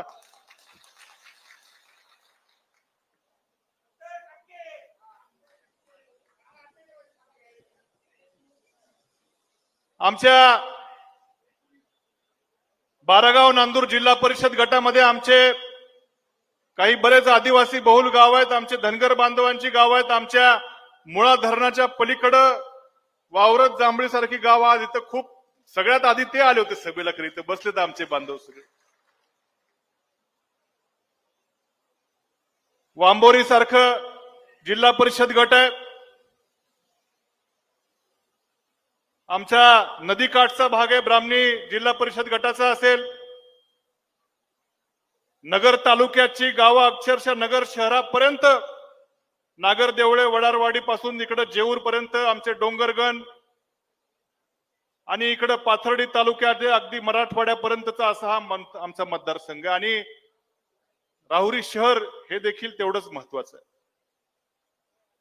अशा विविधांगी नटलेल्या या मतदारसंघाचं पहिल्या 2.5 वर्षामध्ये सत्तेच्या माध्यमातून जो विकास करण्याची संधी मिळाली, महाविकास आघाडीचं सरकार असताना जी संधी आदरणीय शरद पवार साहेबांमुळे मिळाली, सर्वात महत्वाचं काम जयंत पाटील साहेब आपल्याला सांगू इच्छितो. आमच्या सातरळ गटामध्ये आमच्या निंबेरे, तुळापूर, कानडगाव, तांबेरे, कणगर, वडनेर, चिंचविरे, गणेगाव, अगदी राहुरी नगरपालिका हद्दीपर्यंत एखादं गाव राहिलं असेल तर चुकून राहिलं असेल, या सर्व गावांना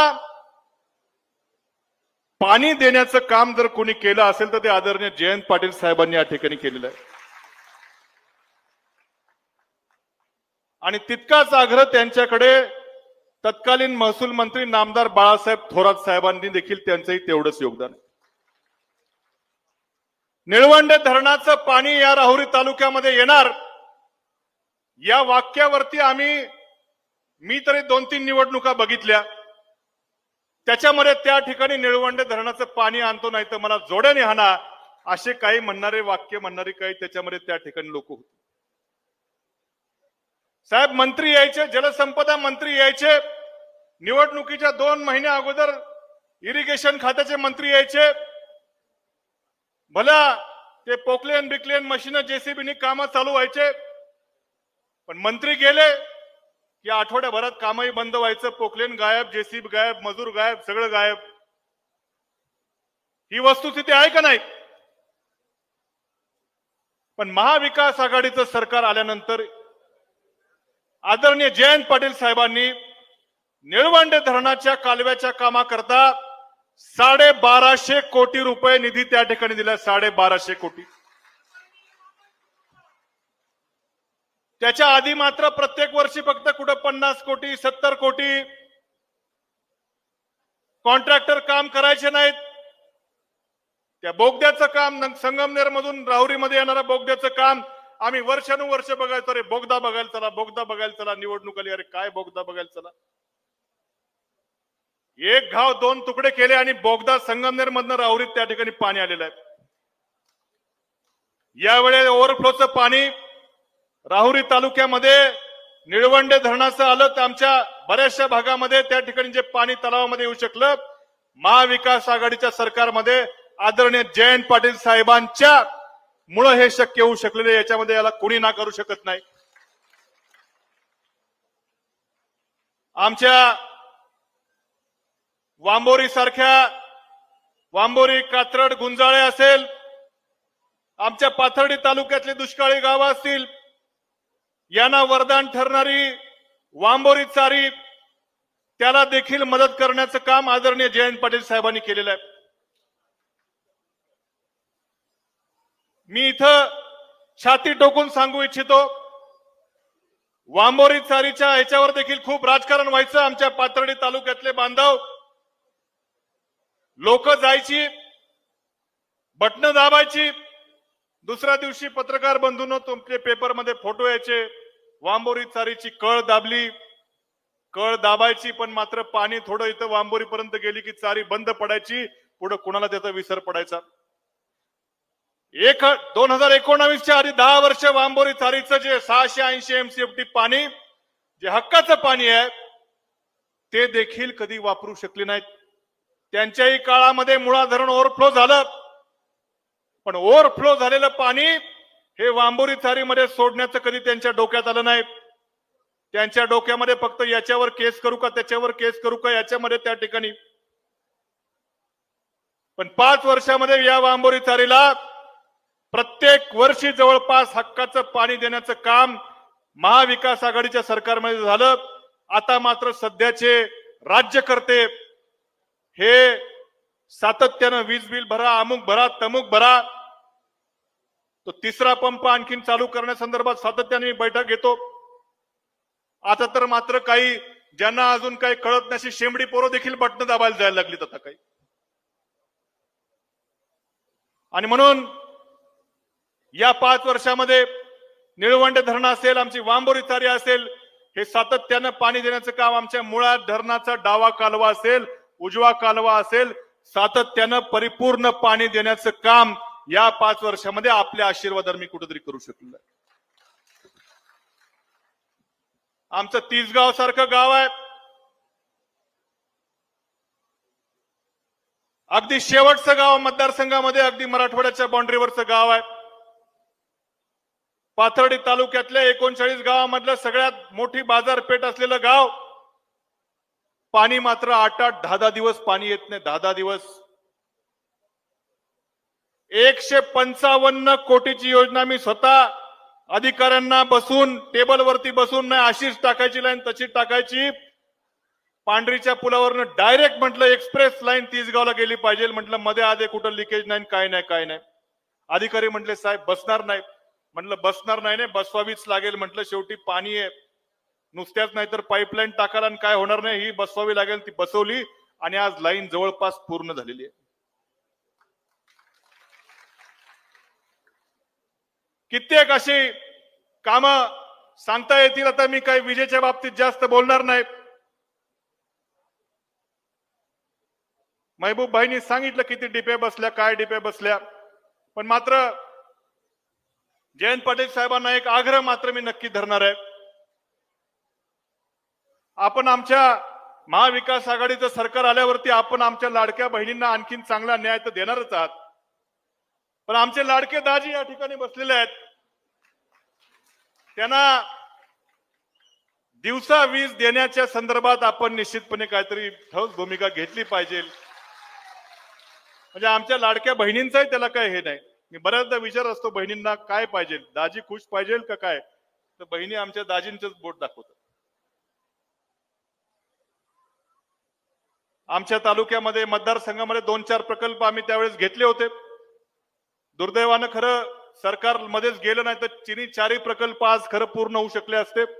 एक प्रकल्प वरवंडी बाबुळगावचा झालाय, पण बाकीचे मात्र ह्या सरकारच्या, महायुती सरकारच्या, भाजपच्या सरकारच्या याच्यामुळं अर्धवटच पडलेले आहेत. पण मात्र घाबरण्याचं काय कारण नाही. 1.5-2 महिन्यानंतर आपलं महाविकास आघाडीचं सरकार येणार आहे. आज सकाळी मी ब्राह्मणीला 10व्याला गेलो होतो, नंतर वांबोरीला 10व्याला गेलो होतो.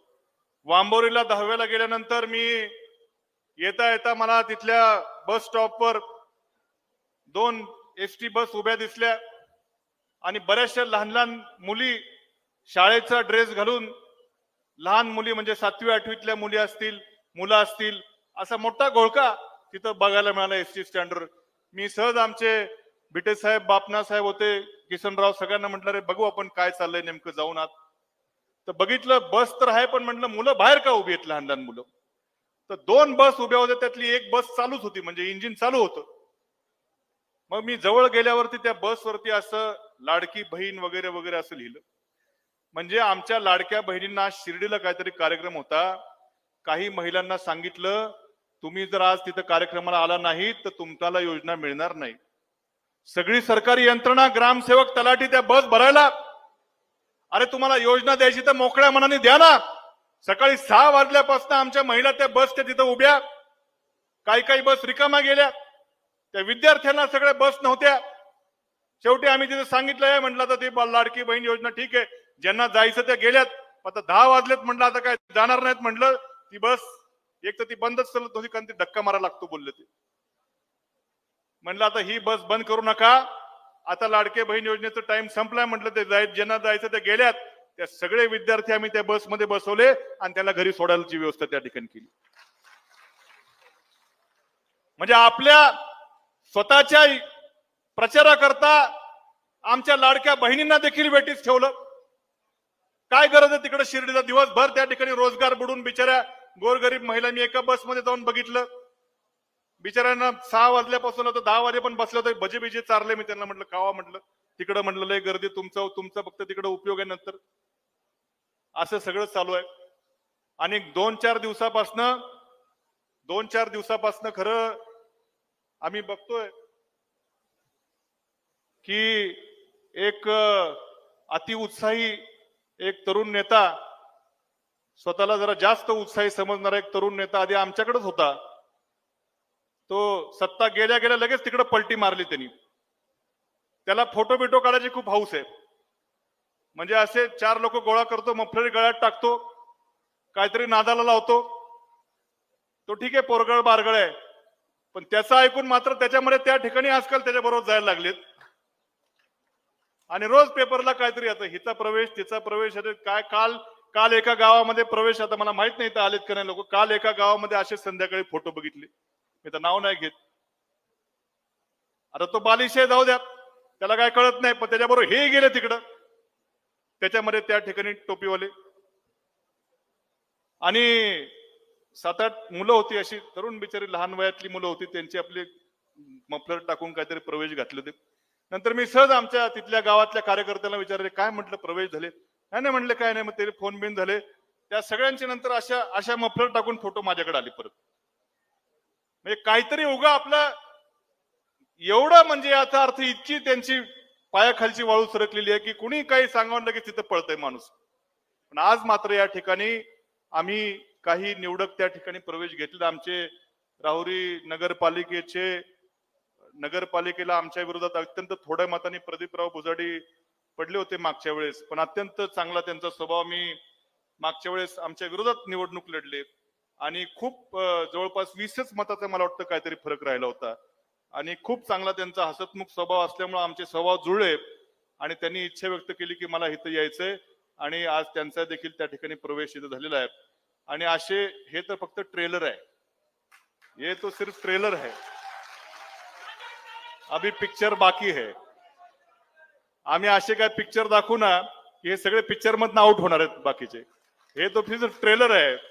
त्यामुळं आज जास्त या ठिकाणी बोलणार नाही. बरेच त्या ठिकाणी साहेबांना लांब अजून जायचंय, पुढची देखील लंके साहेबांची सभा आहे, ते मंत्री इथंच वेळ घेतला की पुढचं त्यांनाही बहुतेक बोलायचंय. आणि म्हणून आपल्या सर्वांचं आपण एवढ्या मोठ्या संख्येनं आज या ठिकाणी माझ्यावरती, आम्हा सर्वांवरती या ठिकाणी प्रेम दाखवलं. या मतदारसंघातल्या कानाकोपऱ्यातून आपण या ठिकाणी आल्या, माझ्या माता भगिनी देखील या ठिकाणी आल्या. आणि ही आता सुरुवात आहे. साधारणपणे 8-10 दिवसामध्ये आचारसंहिता लागेल असे चिन्ह आहेत. अजून बरेच खरं इतके कामाचे उद्घाटनही बाकी आहेत. त्यामुळे आता इथून गेल्यावरती आपण सर्वांनी आता कामाला लागायचंय. 2019 मध्ये जितकं प्रेम आपण केलं, मला खात्री आहे त्याच्यापेक्षा जास्त प्रेम आपण माझ्यावरती कराल याची मला पुरेपूर खात्री आहे. आणि म्हणून एकदा 8-10 दिवसात आचारसंहिता लागेल. लंके साहेबांच्या वेळेस देखील आपण सर्वांनी खूप त्या ठिकाणी मेहनत घेतली. आपलं चिन्ह नवीन होतं, चिन्ह पोचवला थोडंसं अडचण झाली. आताही माझ्या आपल्या सर्वाला विनंती की घराघरामध्ये तुतारी वाजवणारा माणूस हे चिन्ह आपण त्या ठिकाणी पोच कराल. पुढचा 1.5 महिना आपण पक्षासाठी त्या ठिकाणी द्याल अशी विनंती करतो. पुढचे 5 वर्ष दिवस रात्र तुमच्याकरता त्या ठिकाणी उपलब्ध राहील एवढंच या निमित्ताने सांगतो. थांबतो. धन्यवाद. रामकृष्ण हरी. धन्यवाद दादा. दादांसाठी एकदा आवाज झाला पाहिजे. प्राजक्त दादा तुम आगे बढो. दरम्यानच्या काळामध्ये ज्यांचं शुभ आगमन झालंय, सन्माननीय विद्यमान खासदार आदरणीय लंके साहेबांचा आदरपूर्वक सन्मान करण्यासाठी या ठिकाणी निमंत्रित करतो. प्रथम दादा साहेब सन्मान घ्या. अगोदर सन्मान श्री सचिन बोबुरोडे, प्रकाश भाऊ भुजाडी यांच्या शुभ हस्ते लंके साहेबांचा आदरपूर्वक सन्मान होतोय. तोपर्यंत या ठिकाणी भाऊसाहेबजी येवले, देवरामजी सागर, रामदासजी जाधव यांनी जाहीर प्रवेशासाठी व्यासपीठावरती आपल्या स्वागतासाठी यायचे. लंके साहेबांसाठी एकदा जोरदार टाळ्या वाजवायच्या. धन्यवाद. सन्माननीय रामकृष्ण हरी. तुम्हाला बघितलं आणि ठसकाच आला. मला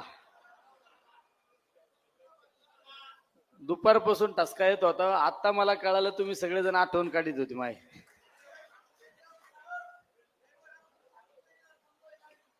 मुंबई काय रेल्वे थांबत नाही का?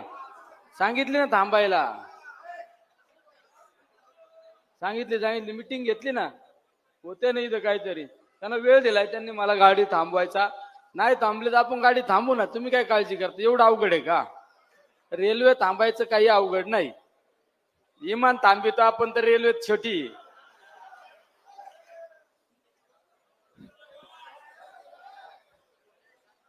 हे माझा पक्का कार्यकर्ता आहे. शिवस्वराज्य यात्रा आणि या यात्रा ज्यांच्या नेतृत्वाखाली ही यात्रा राज्यामध्ये प्रत्येक मतदारसंघामध्ये ही यात्रा जाऊन त्या ठिकाणी आपल्या पक्षाचे विचार, छत्रपती शिवरायांचे विचार, शाहू फुले आंबेडकरांचे विचार सांगण्याचं काम या यात्रेच्या माध्यमातून केलं जातं. आणि ती यात्रा ज्यांच्या नेतृत्वाखाली ही प्रत्येक मतदारसंघामध्ये आपले विचार मांडत पुढे यात्रा जात आहे, ते आदरणीय आपले सर्वांचे नेते, राष्ट्रवादी पक्षाचे प्रांत अध्यक्ष, टप्प्यात आल्यावर करेक्ट कार्यक्रम असे जयंत पाटील साहेब, आपले सर्वांचे नेते आणि राष्ट्रवादी पक्षाचे ब्रँड ज्यांनी संभाजी महाराज प्रत्येक घराघरापर्यंत पोहोचवण्याचं काम केलं, डॉक्टर अमोलजी कोल्हे साहेब, या भागाचे कर्तव्यदक्ष आणि महाविकास आघाडीच्या कालखंडामध्ये प्रत्येक गावात, प्रत्येक वाडी वस्तीपर्यंत विकासाची गंगा पोचवण्याचं काम केलं. आपल्या भागाचे अभ्यासू आमदार म्हणून ज्यांच्याकडे आम्ही पाहतो ते आदरणीय प्राजक्तदादा तनपुरे, आपल्या जिल्ह्याचे ज्यांचा पायगुण चांगला आहे असे जिल्ह्याचे राष्ट्रवादी पक्षाचे जिल्हाध्यक्ष फाळके तात्या, आपले सगळ्यांचे नेते अंकुशांना काकडे, राष्ट्रवादी पक्षाचे कार्याध्यक्ष संदीपराव वरपे, व्यासपीठावर अनेक आमचे सर पण या ठिकाणी, सरांनी मला दुपारीच सांगितलं आम्ही एवढं काम करतो ना आमचं नावच घेत नाही कोणी. ते काम करणारे माणसं असंच असतं. माझं तर अख्खा विषय गेलं सतरांच्या टाकण्यात, या बाकीच्यांच्या सहवासात आलो म्हणून तरी आमदार झालो ना, आता खासदार पण झालो. आता होईन तुमचं पण काहीतरी लागेल ना. आमचे जिल्हा परिषदचे अध्यक्ष माजी भिटे साहेब आणि समोर बसलेले आमचे सर्व ज्येष्ठ श्रेष्ठ आणि आमचे तरुण सहकारी आणि माता भगिनी, मी खऱ्या अर्थाने तुम्हाला धन्यवाद मी प्रथमतः देतो की माझ्या लोकसभेच्या निवडणुकीमध्ये खरंच तुम्ही खिंड लढवली. मी तर आदरणीय पवार साहेबांना नेहमी सांगतो, जी बाजी प्रभूंनी खिंड लढवली ना ती खंड आमच्या प्राजक्तदादांनी लढवली. कारण आक्रमक एकूणच होतं ना, आक्रमण एकूणच होतं. आणि मी प्राजक्तदादांच्या पूर्ण कुटुंबाला खरंच जयंत पाटील साहेब खरंच प्रामाणिक काम केलं असं ना, निस्वार्थी भावनेने ते आमच्या प्राजक्तदादांनी केला. आणि सगळी ताकद लावू ना, सगळं हे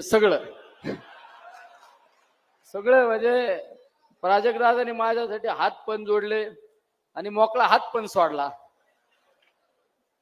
म्हणजे खरंच खिंड लढवली बाजी प्रभूसाठी.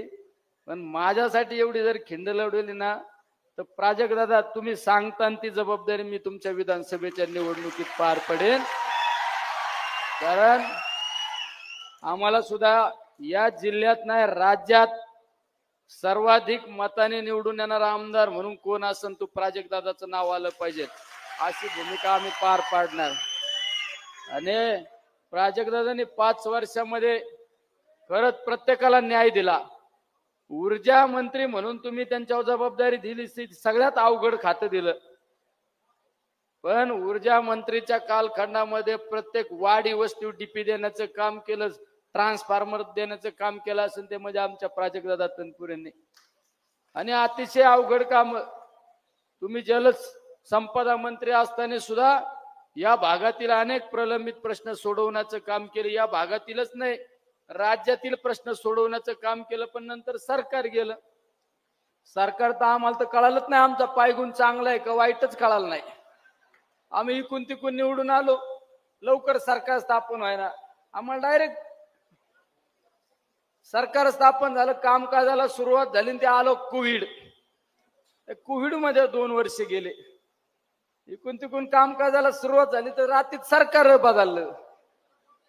आता मी ते जिल्हा परिषद मध्ये उपोषण सोडलं, त्या अधिकाऱ्याला म्हणलं त्या लोकांचे काम कर, त्याला जरा त्याला 8-10 दिवस लागतील. मी म्हणलं रे येड्या, एक दिवसात सरकार बदला तर तुला हे ऑर्डर लिहायला काय 8 दिवस लागत आहे का? लिह म्हणलं.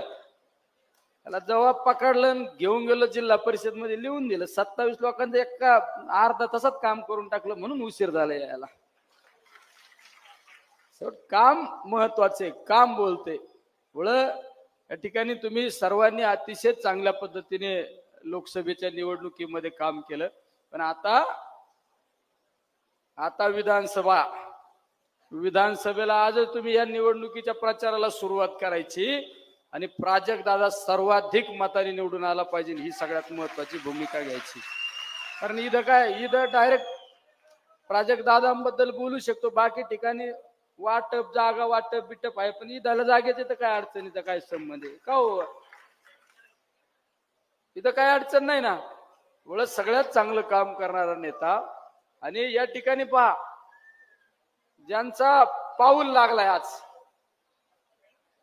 कोणाचा लागलाय?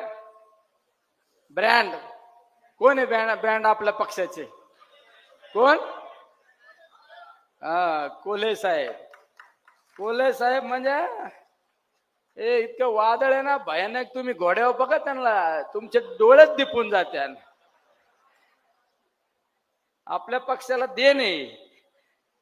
अमोल कोल्हे साहेब एक तर लक फॅक्टर माणूस आहे, जिथं जाईन ना तिथं गुलालच. मुळे त्यांना सांगितलं आता पुढे पारनेरला जायचे, ते आता मला लय त्रास होऊ राहिला. म्हणलं चला तेवढं तुमच्या पायगुणाने तिकडे पण जुळण. त्यांनी जुळत असलं तर मग येतो. म्हणलं तुम्ही गेल्यावर कुठं जुळत नाही. असे सगळे मंडळी आपल्या पक्षाशी म्हणजे सगळ्यांची बांधिलकी. आदरणीय पवार साहेबांनी जो विचार घालून दिला, तो विचार म्हणजे काय? 80% समाजकार्य आणि 20% राजकारण करणारी ही सगळी मंडळी व्यासपीठावर. राज्यामध्ये पाहिलं असं शेतकऱ्यांचा एक सुद्धा हिताचा निर्णय नाही. माझ्या शेतीमालाला बाजार नाही, दुधाची काय परिस्थिती आहे. तुमच्या लोकसभेच्या निवडणुकीत फिरत असताना मी तुम्हाला शब्द दिलता, मी संसदेत गेल्यानंतर पहिला प्रश्न मांडीन तो म्हणजे माझ्या दूध उत्पादक शेतकऱ्याच्या उत्पादनाच्या खर्चावर त्याचा बाजार भाव ठरला पाहिजे, असा कायदा झाला पाहिजे, अशी आम्ही मागणी त्या ठिकाणी केली. दुसरं आंदोलन काय केलं आम्ही? कांद्याचं आंदोलन केलं. कांद्याला हमी भाव मिळाला पाहिजे, कांद्याला बाजार वाढला पाहिजे, ही आम्ही त्या ठिकाणी मागणी केली. आणि नगरला आंदोलन सुद्धा केलं. ते आंदोलन मी जयंत पाटील साहेबांमुळे स्थगित केलं आणि त्यांना सांगितलंय या राज्यामध्ये महाविकास आघाडीचं सरकार येणार, ही काळ्या दगडावरली पांढरी रेष आहे. पण त्यावेळेस सरकार आल्यानंतर पहिला माझ्या दूध उत्पादक शेतकऱ्याला उत्पादन खर्चावर हमी भाव ठरला पाहिजे आणि कमीत कमी 40 रुपये लिटर दुधाला बाजार भाव मिळाला पाहिजे, ही त्या ठिकाणी आपण पहिला निर्णय घ्यायचा. शेतकऱ्यांच्या हिताचा निर्णय घेणारे आदरणीय पवार साहेब, त्यांच्या नेतृत्वाखाली काम करणारे आपण सगळेजण. पवार साहेब कृषी मंत्री असताना एका वेळेस 72,000 कोटी रुपयाची कर्जमाफी केली. ती आदरणीय पवार साहेबांनी कर्जमाफी केली. त्या नेतृत्वाखाली आपण काम करणारे सगळे मंडळी. आज आपण सर्वांनी येणाऱ्या विधानसभेच्या निवडणुकीचं आजच रणशिंग फुकायचं. फक्त आता तुमचे किती दिवस पाहिजे? तुमचा 1 ते 1.5 महिना प्राजक्त दादांसाठी पाहिजे. पुढले 5 वर्ष तुमच्यासाठी, मागचे 5 वर्ष जर शिपाई म्हणून काम केलं ना आमच्या दादानी, त्याच्या पुढले 5 वर्षासाठी तुमची सेवक म्हणून काम करीन, हा या ठिकाणी मी निर्धार देतो. आणि आता ते एकटे नाही, त्यांच्या जोडीला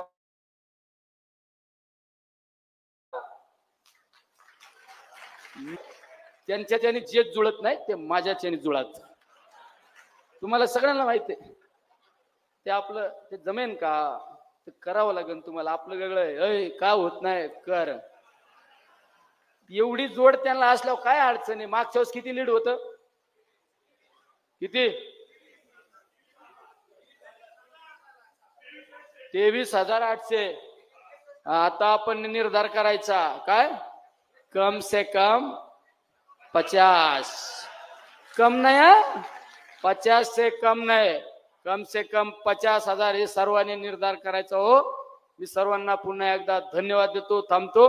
रामकृष्ण हरी. रामकृष्ण हरी. माग काय तुमचं काय तोंड काय? रामकृष्ण हरी. आता आवाज कुठं गेला?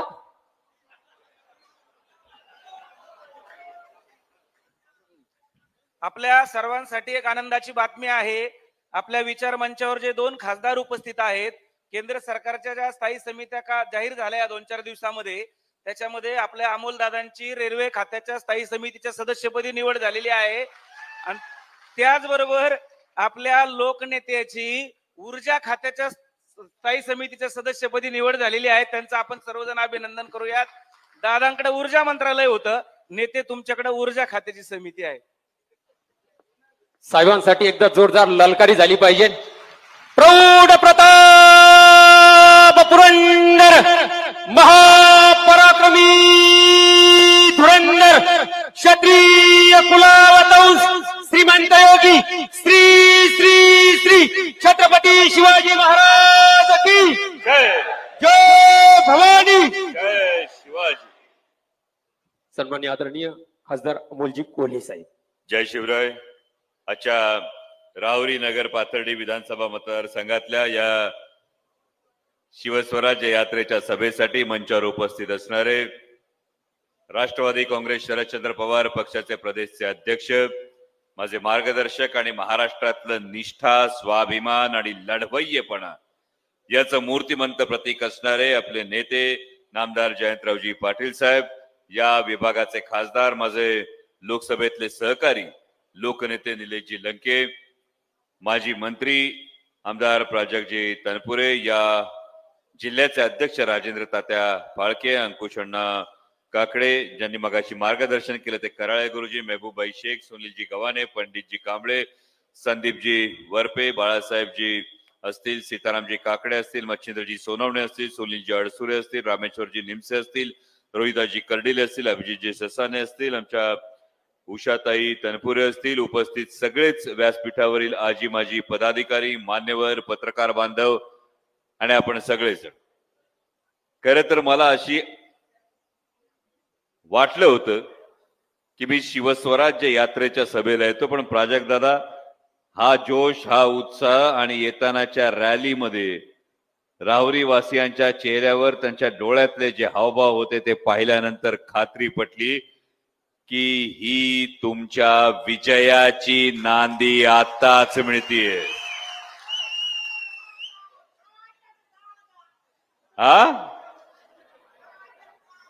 हे बघ, नेते जे सांगतात ते ऐकावं लागतंय. त्यात आमचे निलेश लंके लय भारी आहेत, त्यांनी आधीच सांगितलंय. त्यामुळे आता तुमची घोषणा प्राजक्त दादा 50,000 लीडचा वादा. त्यामुळे एवढं तर तुम्हाला तो करावा लागेल. म्हणजे इथं जागा पुरलेली नाहीये आणि मनापासून तुमच्या सगळ्यांचं अभिनंदन करायचं लोकसभेतल्या निकालासाठी. कारण गेली 2-2.5 वर्ष महाराष्ट्राचं राजकारण ज्या पद्धतीनं ढवळलं गेलं होतं, या पद्धतीनं असं वाटत होतं छत्रपती शिवाजी महाराजांचा जयघोष करणारे या महाराष्ट्रामध्ये, ज्या छत्रपती शिवाजी महाराजांनी स्वाभिमान, तत्व, निष्ठा, मूल्य याला महत्व दिलं. म्हणजे विचार करा, छत्रपती शिवाजी महाराजांच्या राज्यापेक्षा अनेक मोठी राज्य निर्माण झाली. छत्रपती शिवाजी महाराजांच्या राज्यापेक्षा आकारानं मोठी असलेली, संपत्तीनं मोठी असलेली अनेक राज्य निर्माण झाली. पण छत्रपती शिवाजी महाराजांच्या स्वराज्याचं नाव घेतलं तर आजही ऊर अभिमानाने भरून येतो. याचं कारण म्हणजे महाराजांचं राज्य फक्त राज्य नव्हतं, त्या राज्याला नैतिक अधिष्ठान होतं, त्या राज्यामध्ये नीतिमत्तेला चाड होती, स्वाभिमानाला किंमत होती. आणि अशा महाराष्ट्रामध्ये आपण जे चित्र बघितलं ते बघितलं की आजपर्यंत कळलं होतं अंगावरचा कपडा विकत घेता येतो, पायातली चप्पल विकत घेता येते, आमदार आणि मंत्री सुद्धा विकत घेतले जातात. हे या महाराष्ट्रानं गेल्या 2.5 वर्षात पाहिलं. 50 खोके आठवतंय ना?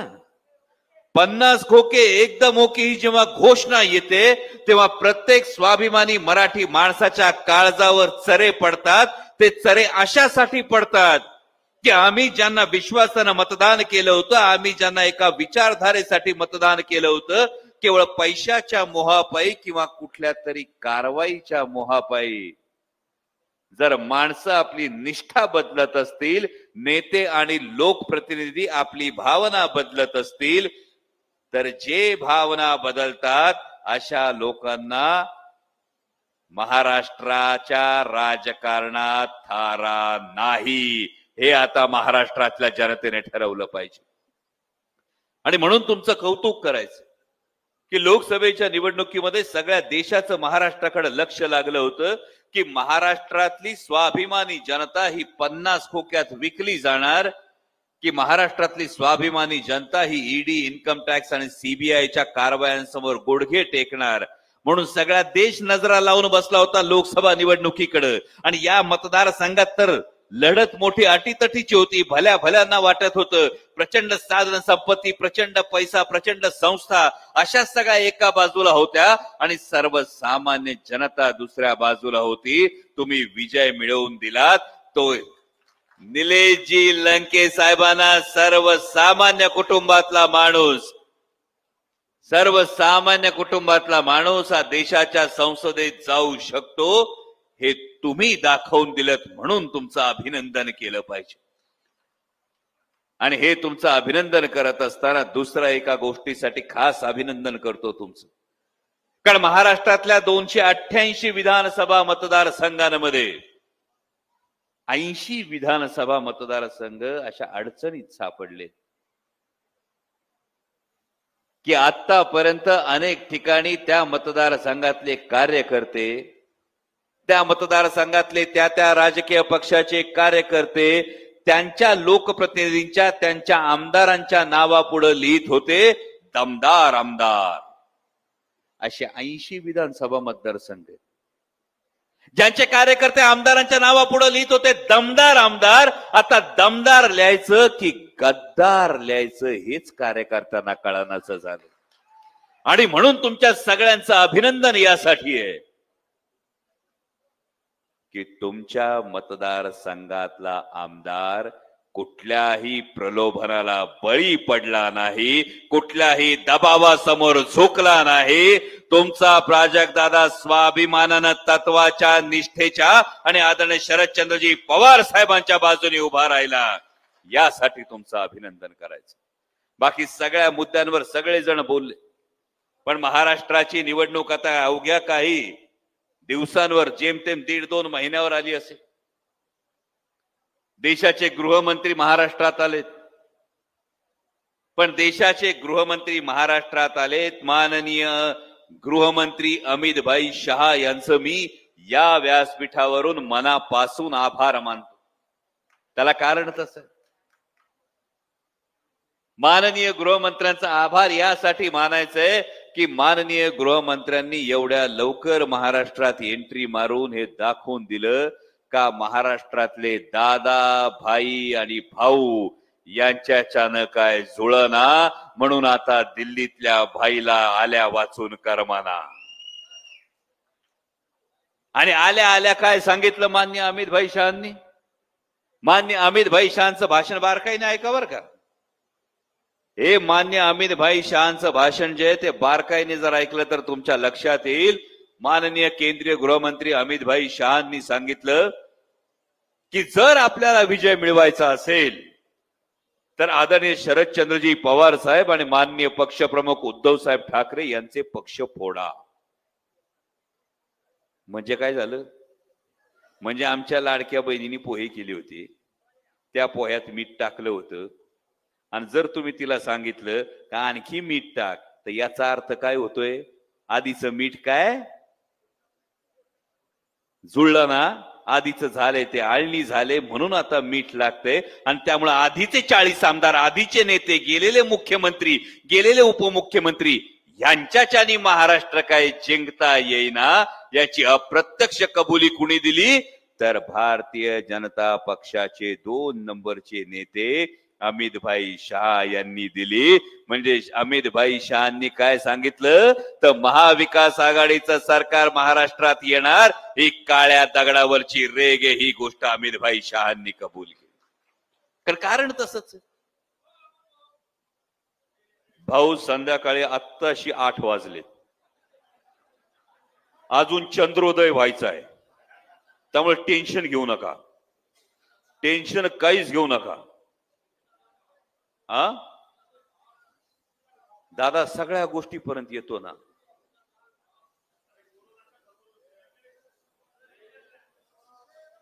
दादा दुधाला भाव या विषयावर मी येतो. माझी आपल्याला विनंती दादा, उत्साह असतोय पण लई ताकद लावली ना का गडबड होती. ताकद लावूनच सभेला, तुमची हीच ताकद मला विधानसभेला दिसू द्या एवढीच तुम्हाला कळकळीची विनंती करतो.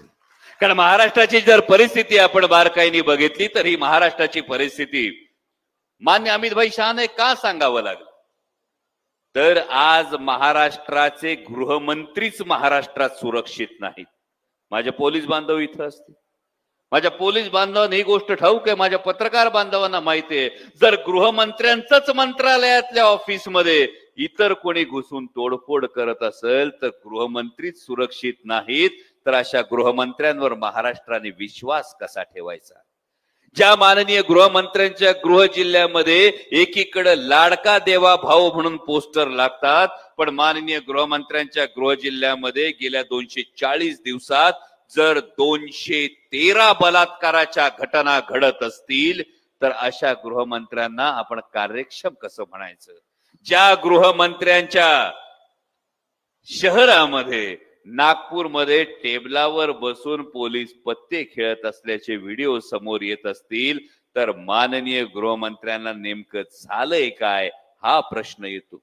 बरं, एकीकडे मान्य गृहमंत्र्यांची ही परिस्थिती, गुलाबी जॅकेटवाल्यांविषयी मी काय फारसं बोलणार नाही असं म्हणू नये, त्यांची अवस्था तिकडच बिकट झाली राव.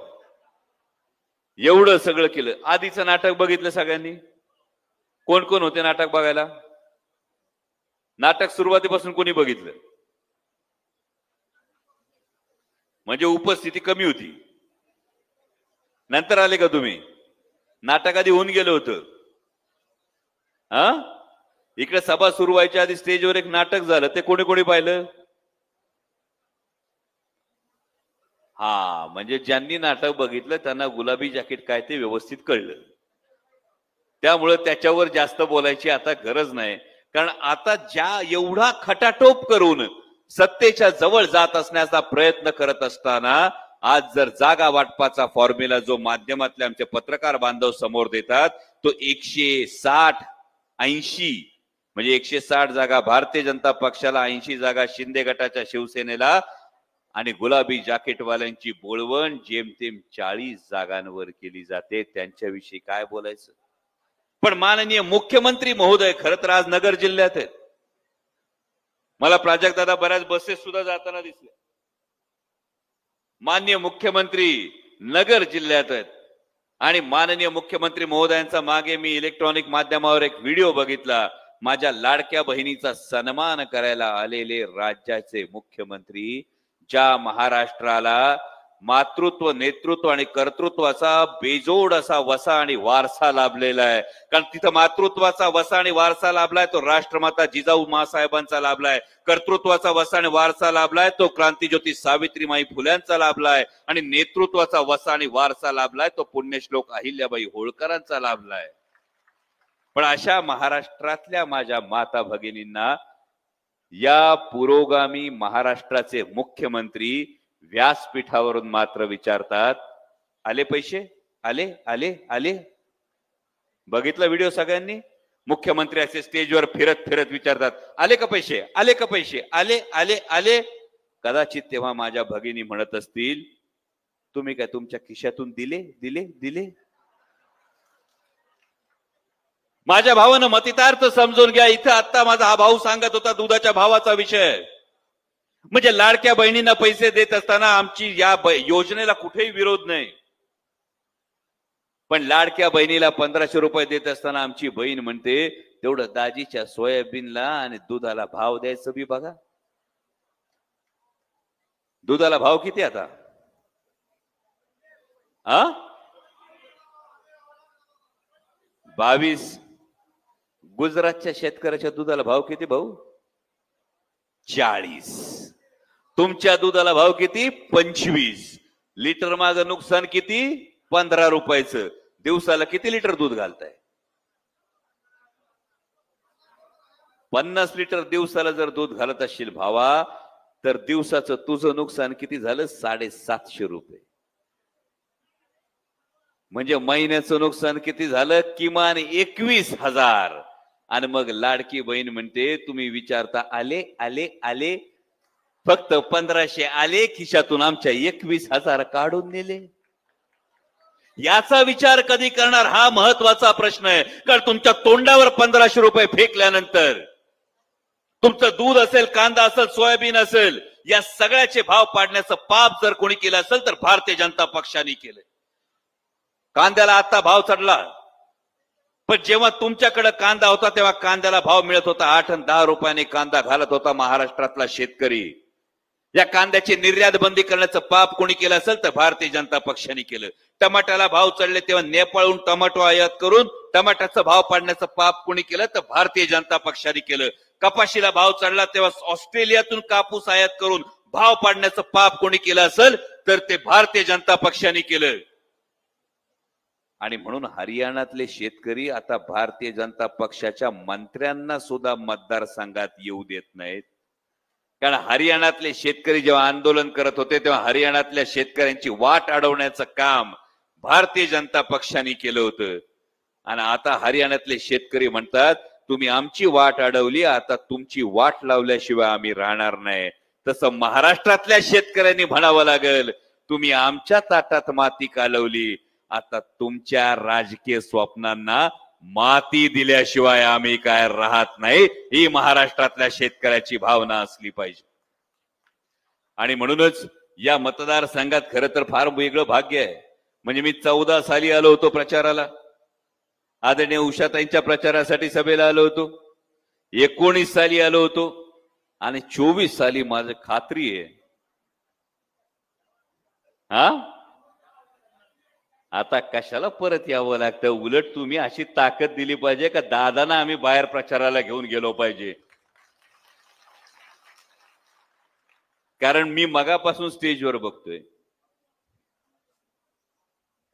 आदरणीय प्रदेशाध्यक्ष जयंत पाटील साहेबांकडे जो पण येतोय तो त्यांना प्रेमाने मामा म्हणतोय. म्हणजे प्रेमाने अख्खा मतदारसंघ जयंत पाटील साहेबांना जर मामा म्हणत असेल तर मामाचं भाच्यावर लक्ष आहे. मग भाच्यानं काम असं केलं पाहिजे का त्याचा मामाला अभिमान वाटला पाहिजे. ही जबाबदारी तुमच्या प्रत्येकाच्या खांद्यावर आहे. आणि म्हणून जाता जाता पुन्हा एकदा सांगतो, यंदा प्राजक्त दादा आणि 50,000 लीडचा वादा, एवढी गोष्ट आपण लक्षात ठेवाल. आपल्या सर्वांची रजा घेतो. धन्यवाद. जय शिवराय. धन्यवाद कोले साहेब. यानंतर ज्यांच्या भाषणाची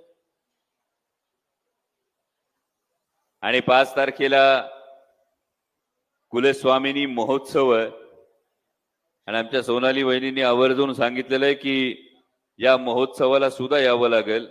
त्यामुळे आता जे झाले तो ट्रेलर आहे, पिक्चर दाखवायला 5 तारखेला परत येतो, एवढी तुम्हाला खात्री देतो.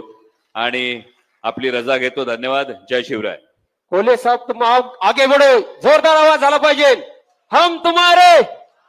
यानंतर टप्प्यात आल्यानंतर कार्यक्रम असं म्हटलं की ज्यांचा चेहरा आपण अगदी अलगदपणे वाचतो, सर्वांचं आदराचं स्थान सन्माननीय प्रादेशिक अध्यक्ष आदरणीय श्री पाटील साहेब.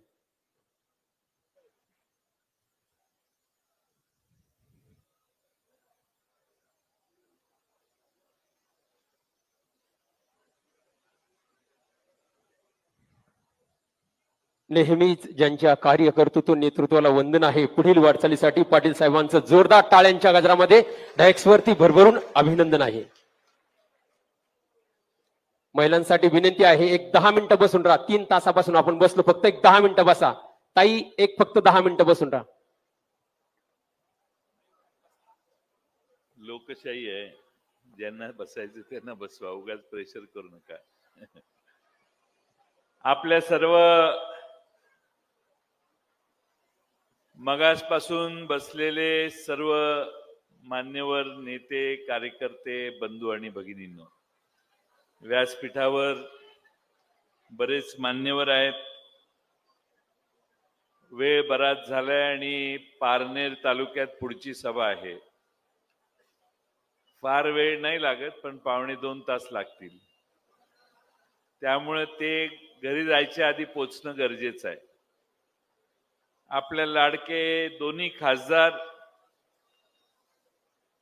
माननीय अंकुश काकडे साहेब, राजेंद्र फाळकेजी, आपले जिल्हा राष्ट्रवादीचे अध्यक्ष संदीप वरपे, कार्याध्यक्ष मेहबूब शेख, पंडित कांबळे, नितेश कराळे, रोहिदास कर्डिले, बाबासाहेब बिटे, रामेश्वर निमचे, सीताराम काकडे, मच्छिंद्र सोनवणे, सुनील अडसुरे, अभिजित ससाने, आमच्या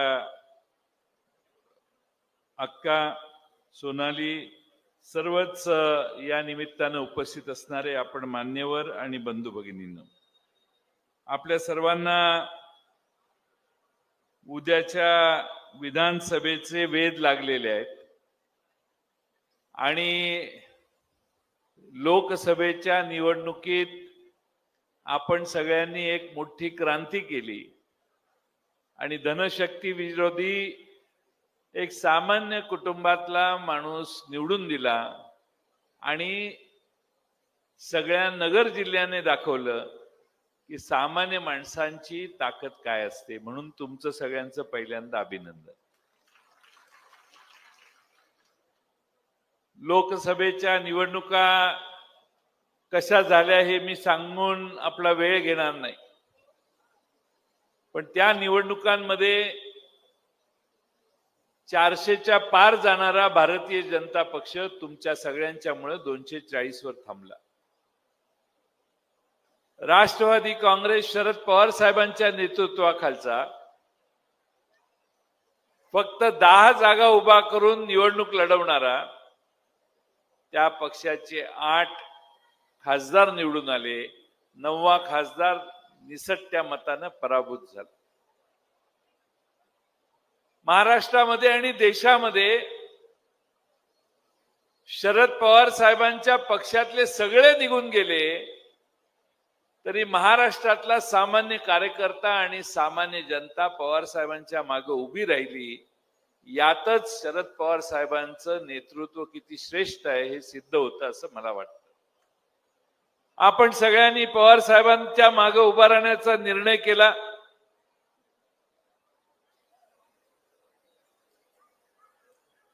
आणि हा निर्णय होत असताना महाराष्ट्रामध्ये अनेक मतदारसंघामध्ये पवार साहेबांच्या मागे अगदी आता कराळे मास्तर मगाशी भाषण करून गेले, त्या वर्ध्यात देखील पवार साहेबांच्या मागे लोकांनी ठामपणाने उभा राहण्याचा निर्णय घेतला. तिथेही तुतारी निवडून आली. अलीकडच्या काळात तुतारीचं महत्व फार वाढलंय. जो तो तुतारीवर उभा राहण्यासाठी इच्छुक आहे.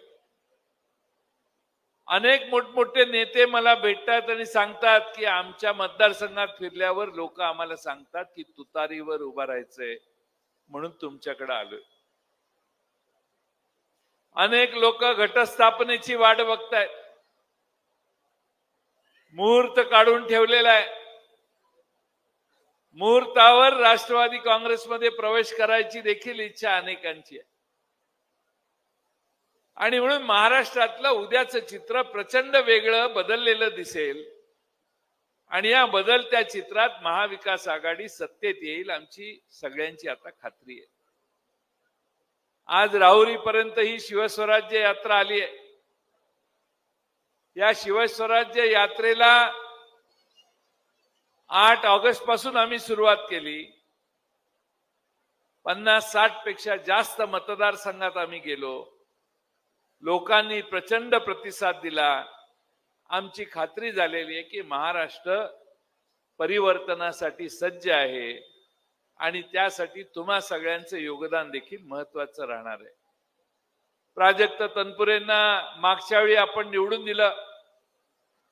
या मतदारसंघातली विकासाच्या पासून लांब मतदारसंघ जातोय, वेगळ्या वळणावर आणि वाटेवर जातोय असं वाटत असताना प्राजक्त सारख्या एका तरुण आणि उमद्या नेत्याला आपण विधानसभेत पाठवलं. कर्मधर्म संयोगाने बापूसाहेब तनपुरे अनेक वर्ष आमदार होते, पण मंत्री होताना काही त्या काळात अडचणी आल्या. पण प्राजक्तचं नशीब एवढं चांगलं आहे की बापूसाहेबांच्या पुण्याही उपयोगी आली आणि प्राजक्त तनपुरे मंत्रिमंडळात गेले. मी बापूसाहेब तनपुरेंचं काम अनेक वर्ष आम्ही लहानपणापासून बघत आलोय. व्यक्तीपर्यंत पोचणारे आमदार कसे असतात हे बापूसाहेबांनी त्यांच्या 25, 30, 40, 50 वर्षाच्या कारकिर्दीत दाखवलं. महाराष्ट्राच्या मंत्रिमंडळात जेव्हा प्राजक्तांना काम करायची संधी मिळाली त्यावेळी प्राजक्तांनी आदिवासी विभागात उत्तम काम केलं, वीज खात्यात उत्तम केलं.